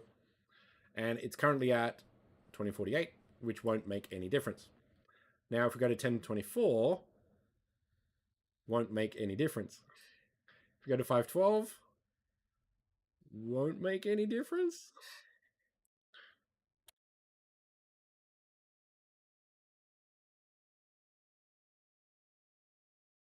So this is the thing, like you'll get every builder basically leaves all their textures at 2048. When the deal is, it doesn't actually need that high. But let's look at the edge there and see if that improves. Not much.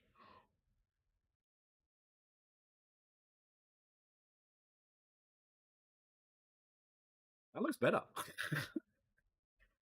Because it's like more obvious, actually. That's interesting.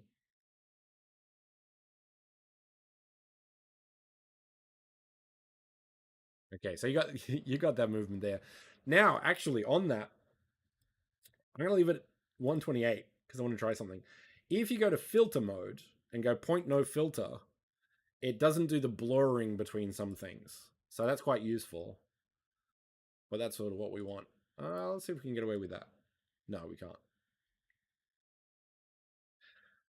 So the point no filter allows you to use really small textures and it doesn't blend between the two pixels.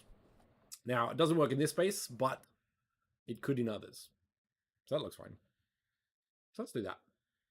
So 5.5 by 5.12. So that's good. This one could also be 5.12, to be honest.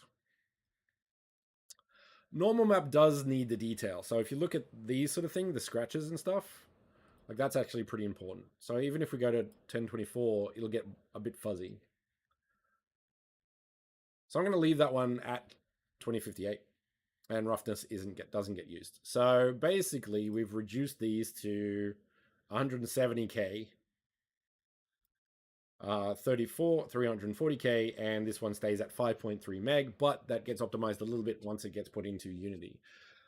Now, if you want to get your file size short or smaller, you can use crunch compression if you want to, and just go apply. It'll look exactly the same. It will slow things down when you're opening the space in editor. I'm not sure what it does in Unity, but that will reduce that down to 1.2 meg. And we have some great chairs that are much smaller. Now, every asset that you create is completely different, of course. Characters are more complicated, and retopology is definitely a skill when it comes to characters. Because there's a lot of different ways that you can get your asset down to small, and especially with the limitations, because we're sort of aiming our VRMs to mint them anyway, to work in VR and mobile environments. So you need materials to be down. And that's one thing I didn't touch on this session is this is a one material asset, whereas the original was three. Um,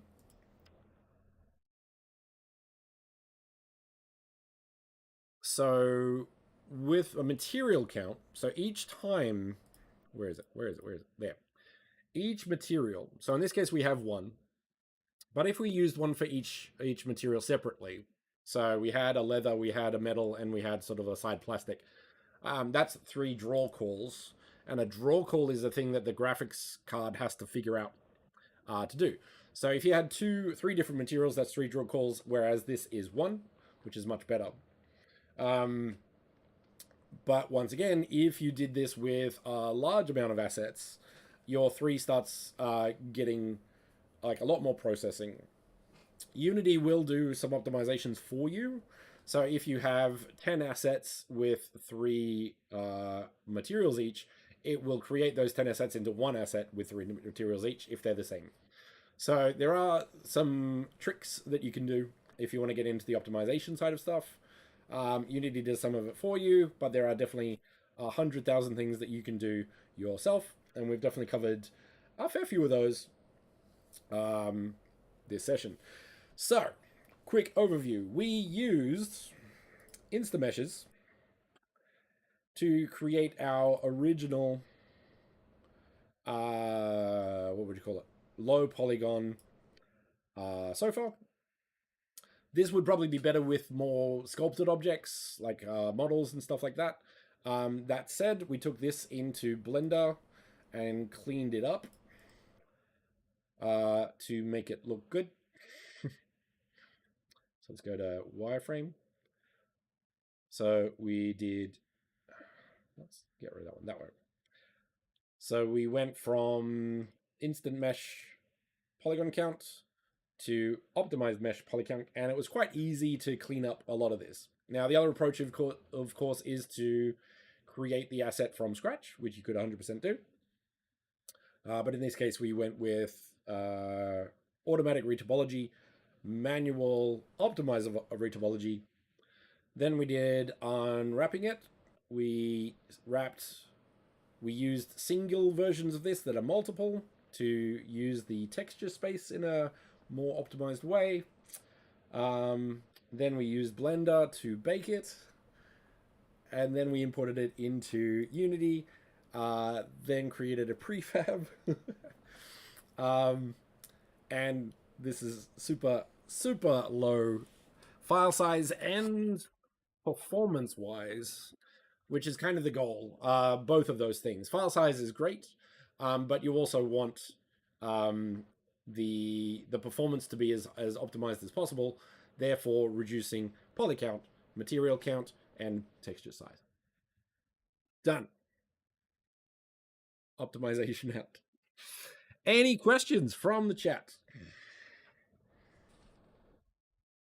Otherwise, I'll probably wrap it up there. Good 2 hour session. Yeah, good 2 hour session, I think. Next session, I might look into trim sheets because I think those are super useful, but I need to figure out what to make. So I'd like to do like one trim sheet that would allow for like many different assets. What does the chat think I should do? Next week trim sheets, unless something bigger comes up. Next week trim sheets. I always enjoy like metal and wood, like sort of like a fantasy thing. So you can make like a chest, you could make light posts, you could do all that sort of stuff. Now, how you make that asset depends on you. You could use Substance Painter. You could kind of design a trim sheet. So you actually make the asset as a trim sheet and then bake that out and then use that trim sheet on other assets. I might do that because that'd be quite fun, actually. Maybe. So yeah, the problem is like a lot of these assets take like more than 2 hours to make. So say for example the high polygon chair took, I think it was an hour or two. No, not that long. I forget exactly, but yeah. Well, once again, a lot of the design choices I made were purely because of the things I wanted to show, e.g., how to get like this sort of detail on an asset with lower polygon counts. So yeah. Ta-da! I'm gonna I'm gonna hide. Well, these need to go in the space for one.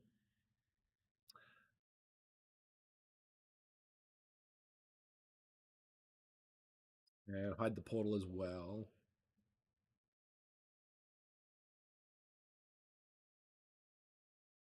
There we go. All right. If that's all from the chat, no one's talking. But thanks for joining in. It was great to have you on board. And we'll wrap it up there, I think. Have a good day. Happy building. Now, before I do, because I got to get into this. One, don't forget to like and subscribe, because that's the thing people do. But events on for the rest of this week, we have Varietyverse, which is something Ty's bringing up with a lot of artists in the metaverse space, doing. Does it say what they're doing? I'd like to know. So we got some JD and Violet, Cadence the Poet, The Real God Cloud, and Mike Bass Music. If you want to go jump in and see what's going on in that. And we also have the community call um, on check your dates. Because I live in Japan, all the dates are off. I'm not even going to tell you that. I'm not even going to tell you the time. But in the next couple of days. But those can be found in the Discord, the Mona Discord. If you have any questions, issues, feel free to jump in there. Check out the events, join those as you can, and yeah, join the great community on the Discord. Of course, all the docs can be found in the monaverse.com.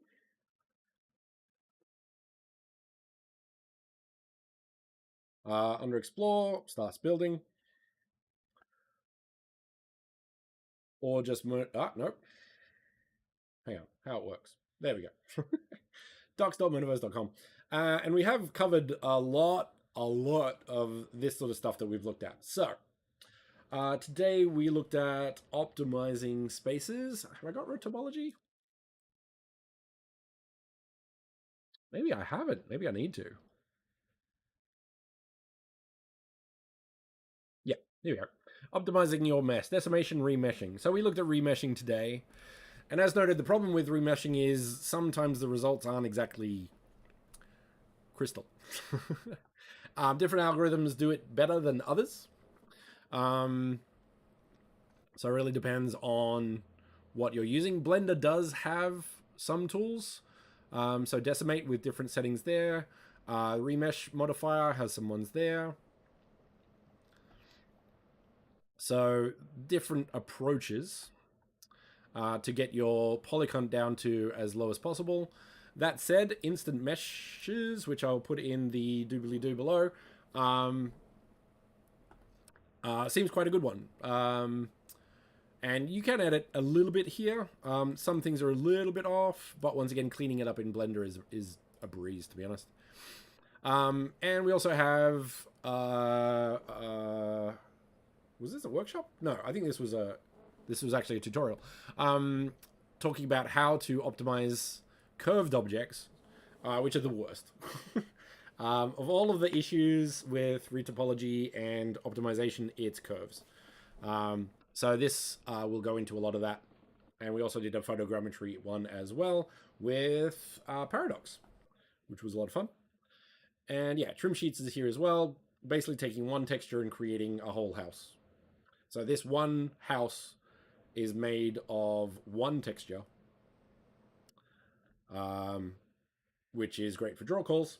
So we have like wood detail, bit of concrete, the roof, and the main wall there. So a simple example of that. So yeah. All right. Yes, Leandro, I do work for Mona. I am the docs guy and support. So you'll see me in the Discord channel all the time, helping out anyone who needs help. Running workshops once a week on whatever needs to be taught or whatever's new features been added. Um, I'd like to do one on visual scripting, but I don't know visual scripting very well. I know how to program with words, but visual scripting is a bit different. And I have to play around with it before I start teaching it. Otherwise, everyone will be taught wrong. Um, so I'm hoping Tom. I think Tom is going to be offering some tutorials on the visual scripting side of things, and people are already making crazy stuff.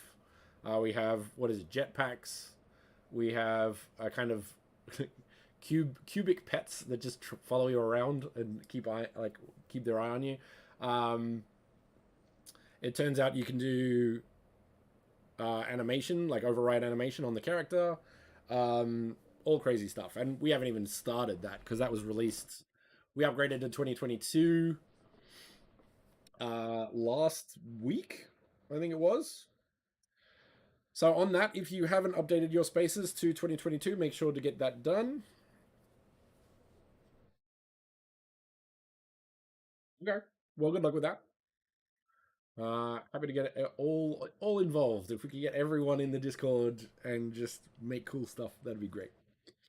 Um, what's the time where everyone is? Like usually, if it's this late, no one gets on because it's super late. What's the time there?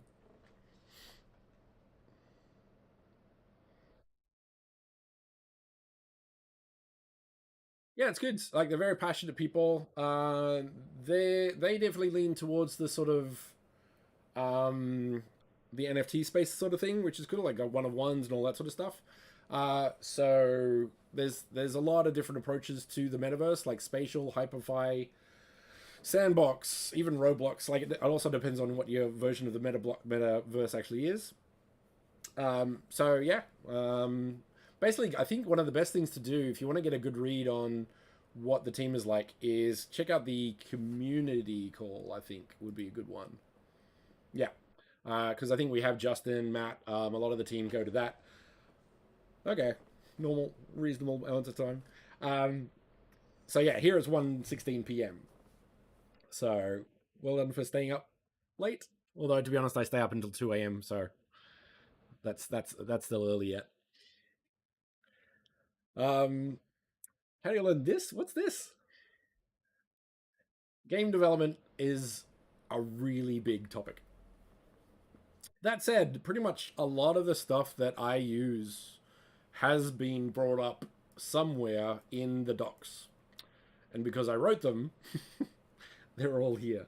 Um, so if you were looking at, if you want to do a quick rundown of what's going on with Mona and how to create a space, this is the way this has been sort of designed, I guess you could say. So you got your spaces, you can create avatars, you got a bunch of resources, but let's stay with spaces today.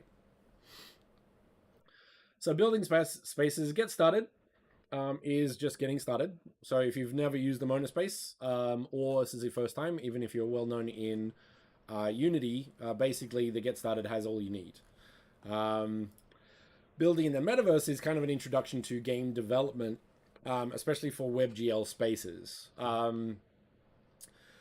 Now, WebGL, standalone VR, and mobile are lower end devices, so you have to keep in mind some of the things that we were looking at today with retopology is that, yeah, the poly count, the material count, and the texture count all play a part in that. So retopology, reducing material counts is very important to get the space running as best you can. Some of these elements are covered in the building the metaverse. So different tools that you can do, things you need to consider, for example, poly count, material count, textures, and some basic vocabulary of stuff that you might come across.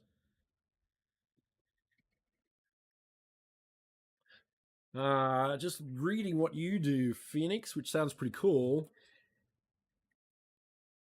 Okay. Uh, yeah. So virtual office would be Well, it depends on how complicated your office is. Everything depends on what you want to do. The problem with a lot of game development, I think, comes down to the fact that one, there is no one way to do it.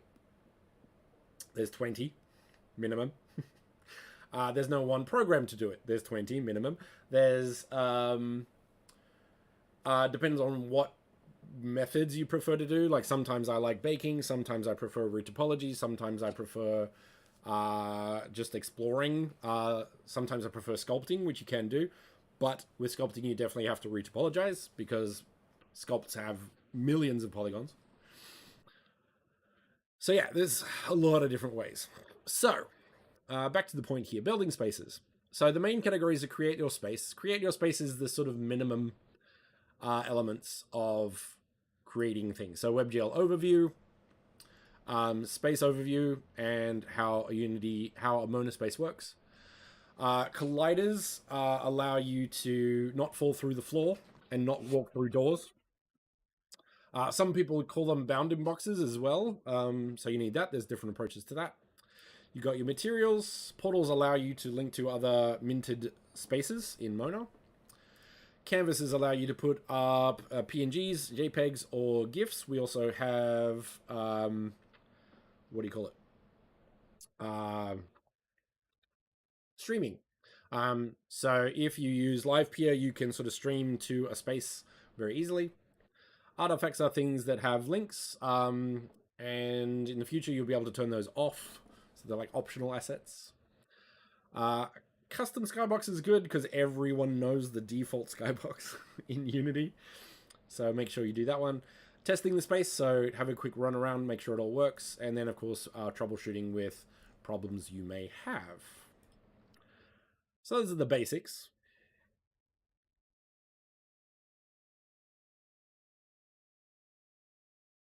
Yeah.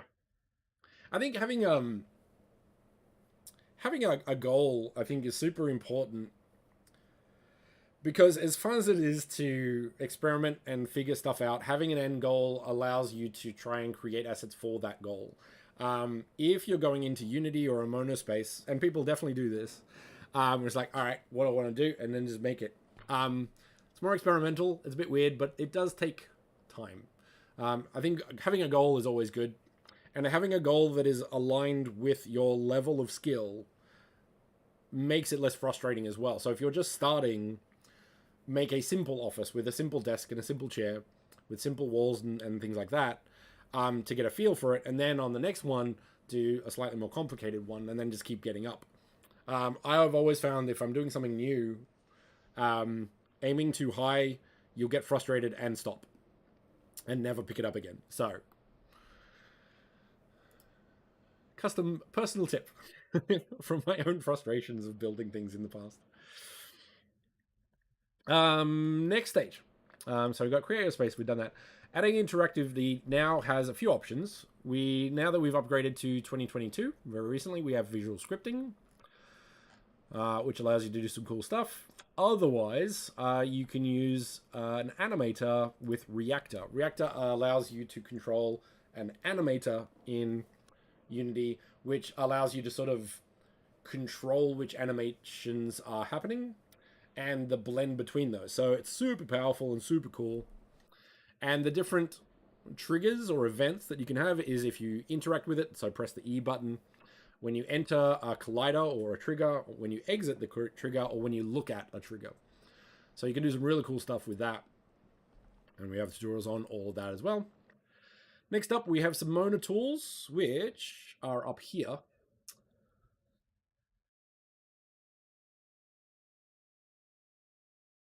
So we have some tools that allow you to build things pretty quick. So a light probe generator. We have an AI material generator, which allows you to create textures with text to prompts. And Vox file importer if you're using .vox. We also have a couple of assets here, like doors and things, which have reactors and things which you can download, test, play with, update. And we also have a lot of assets that people have submitted in competitions and things like that, that allow you to just download and put it into your space. So that's really cool. What else do we have? we have improve your space. Improve your space takes your space and makes it better. One of the big thing is light maps. So because lighting is very expensive, so real-time lights, basically one of the best ways to make a good looking environment that is performance based is using light mapping, which basically bakes the light information, whatever it is. So you can have neon lights, you can have spotlights, you can have area lights, you can do all sorts of stuff to create a much better lighting environment that is much more performant than if you had like all of these as real-time lights and shadows. So light mapping is super useful for making really beautiful lit spaces. There's a whole thing that you need to do with it. That's a whole skill set. But yeah, reflection probes allow you to do things with reflection. So we've got that. Light probes allow you to light dynamic objects, such as the player, to be lit with the light mapping information in a more performant way. So every little dot has lighting information that lights dynamic objects like avatars, animated objects, and things like that. If you're doing animation, you can learn that in Unity. You can also import it from Blender. Player property volumes allow you to do some cool, weird stuff with basic elements of the avatar and post-processing effects. So you can change the gravity, you can change the jump height, walk speed, sprint speed, bloom effect, chromatic aberration, and motion blur. We'll hopefully be adding to that over time. Warp volumes allow you to walk into something and teleport somewhere else real quick. Audio, say for example if you're opening a door or you have running water, things like that. We don't recommend music on the grounds that, say for example, if you have a stream or a video, you'll have your music and the stream going at the same time, which gets very noisy. So the audio is recommended to use things that are environmental rather than music based, unless you don't want real-time events. That's fine. Custom canvases allow you, and this is really cool, to make canvases that show your images and live streams as different objects. I had a lot of fun with this with a karaoke space where parts of the wall were a pixel of whatever's the live stream. So the live stream, the space looks like a little bit of the live stream, which is cool. Embedded video allows you to put MP4s into a space. That said, these are minted as they are. So you can't change this video once it's done. And you'll have to embed the video. Oh no, it's a URL. So you can actually link to a separate thing. But it will take a while to load because it loads the whole video before it displays it. So you can do it, but once we add future video to canvases, that'll be fixed. You can have a user interface in the environment. You can import assets from OpenBrush or Rhino. What else have we got? And light maps. Bakery is a really good light mapping asset, but there are problems with the mintable file and some errors, and if someone buys it and they want to update it or things like that. So we don't recommend Bakery. You can use it, we just don't recommend it. That said, the Unity light mapping is fine and has less issues. So that's improving your space, making it better. Now, optimizing your space is making it faster, I guess you could say. So prefabs, as noted in this stream, allow you to update many objects at once if you wanted to. So super useful for that sort of elements.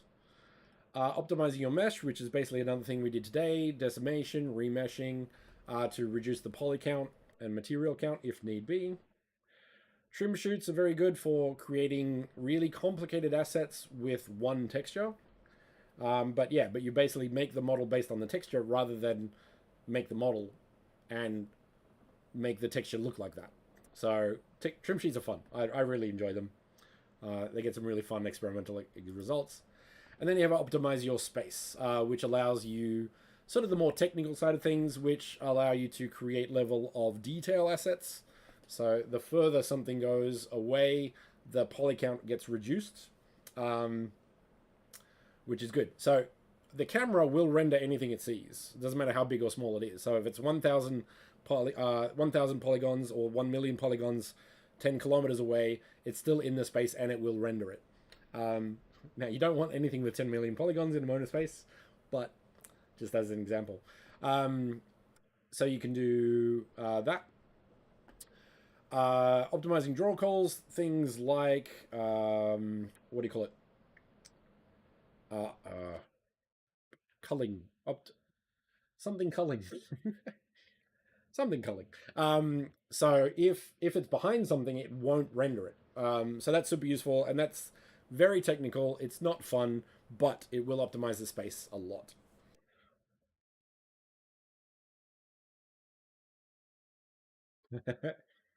uh, Put basic under inverted commas and say what is included in a basic office. Like, are we putting cups? Are we putting a computer? Are we putting a keyboard? Are we putting, like, what are we on the walls? Are we putting pictures? Are we putting canvases? How's the lighting? Um, the thing is also, I personally, this is a me thing. I personally just charge by the hour because I think people's time is what's valuable. Most people, most developers will say, I can create for this much. Um, and that might be more than it takes to do it or less than it takes to do it. Um, but I just charge by the hour. If I'm doing freelance work sort of thing. A basic game level is a completely different question. What kind of game? What kind of quality? What style? What everything? Yeah. So before those two questions, you have about 30 questions to answer before you get to that one. The thing is also, like, every artist will answer that differently because their skill level, their quality, how much they enjoy the thing, how much they enjoy the process, will change the amount as well. So depends on the situation. So you'll have some people who'll charge thousands of dollars for an hour, and then you'll have someone who doesn't charge anything because they love it so much. So usually, though, those people aren't as good as a professional. So it really depends on your approach to it. So yeah, big questions, can't answer them. And the last thing is text compression, which is the crunch compression, which we did down here. It really reduces the file size, like stupid amounts. That said, opening your space will take a little bit more time because it has to uncompress it. So that's that one. Good for normal maps because normal maps need to keep the resolution quite high in regards to the texture size. And occlusion culling is the thing I was talking about, where you'll sort of put an imaginary box, but Unity can't see things behind it. So if you have a wall or something like that, it will try to do occlusion culling on its own, but you can have complete control over that. So that's submitting your space. Sorry, optimizing your space. The last one is submitting your space. So this is, of course, if you're going to mint your asset and sell it. So you have to go through QA, make sure everything's good. You have to create an image and a video, which goes into different ways to do this. The QA process will make sure that all of your things are up to spec as needed. All of these details are here. And then you mint your space and make your millions of dollars. So we've also added update your space. Once again, if you're new to Mona in the last week, you probably don't need to know about this. But if you've been in Mona for a good while, you will need to update your space from Unity 2020 to Unity 2022 so that we can use the cool things like visual scripting. Once again, this is all down here. I'll probably be working on a video tutorial on how to do that today. So moving on with that. Then, of course, there's all the stuff with VRMs, which is the whole thing again. And, of course, if you're just checking out Mona spaces, you can do that here. So, yeah.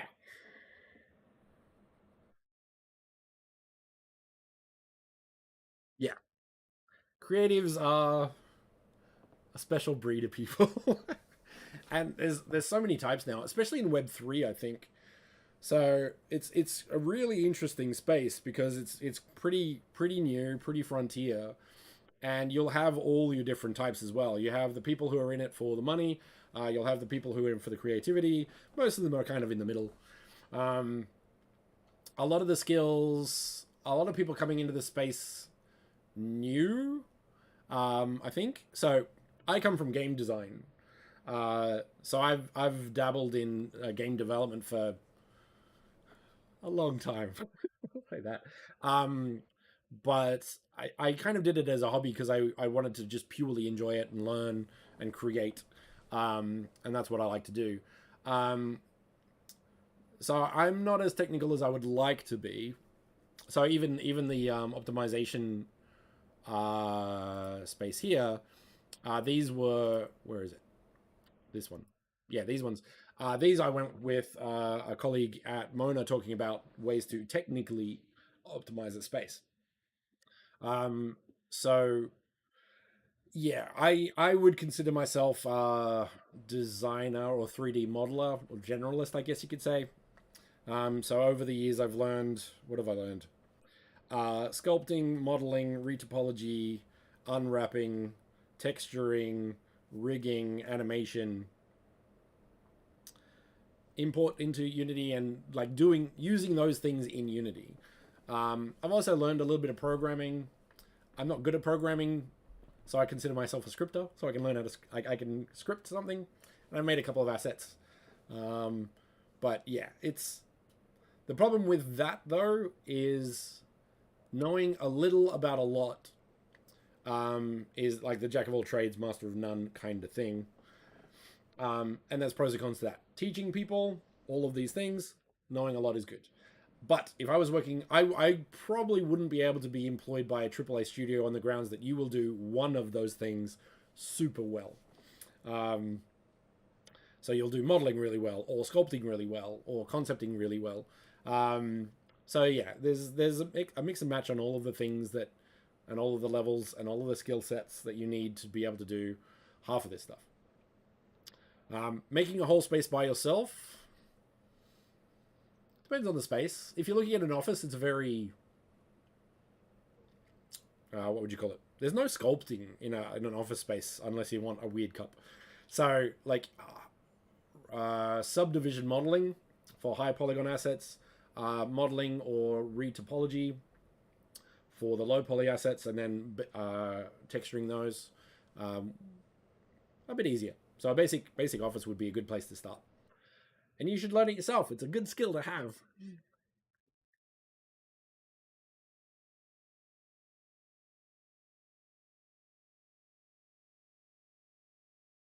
But yeah, the other thing is, of course, VRMs, which is kind of different. A space in a VRM, like you're actually looking at environment art versus character art. And I've found, I used to do characters a lot. So coming from character design to environment design is, in my mind, an easier step. Because getting like a high topology, a sculpted object, so with a backpack and the characters and the arms and the hands and their face especially, like the amount of work that takes from that to get to a low polygon asset is a lot. And taking that knowledge into environments is a little easier depending on the asset, of course. So if you're doing sculpture, like a statue or something like that, that's basically a character. So yeah, there's a lot of that.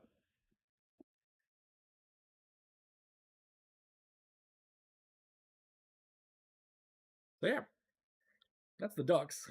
After half-hour rundown of what's on the docs. Quite an interesting thing. Yeah, any other questions? Happy to have you on board. Always good for the questions. If not, I'll wrap it up there maybe. I might actually grab this half hour and make a separate video for this because I think there's a lot of really good stuff in regards to one, using the docs and where they're at, because we have a lot in there now.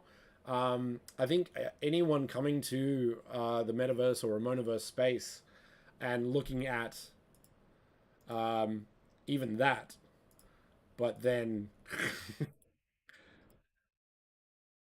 that kind of a lot to take in, to be honest. Um, so yeah, I think I might cut that up and put that elsewhere because that'd be cool. Um, but also, yeah, like once again, having a lot of the information that are pretty common questions for people coming into the space, either as a collector, as a brand that wants to open up, is there's a lot of different ways to do it. Okay, excellent. Um, I run these workshops on the Mona website every week. These are in the events on the Discord, so I'll put that usually up. So just sign up to that and join in when it's on. The the Mona YouTube channel has a ton of tutorials and now workshops. Um, so that'll be growing as it does. A lot of the videos that are on the YouTube are in the docs. So, say for example, if you go create your space, look at colliders, this video is on the YouTube channel. So you can look at that. I have my YouTube channel, which is the Matt Empire 42. A lot of the older workshops are on there. Um, but that said, I'm thinking of shifting now that I'm doing workshops on the Mona channel. I might be shifting the Matt Empire channel to other things I'm interested in. It might be development still. Um, it might be the future and what humans can do in the grand spectrum of things. I don't really know. I have ideas. I just want to see what that goes on to. But yes, so moving forward, the best way to get into these sort of things is through the docs or through the Discord events channel. Subscribe, and that should follow or update you when that goes on. And yeah, that'll be good to go. But yeah, Discord and the YouTube channel and the docs, I guess, are the main threads of keeping up to date with everything going on with the Monaverse. So have at it.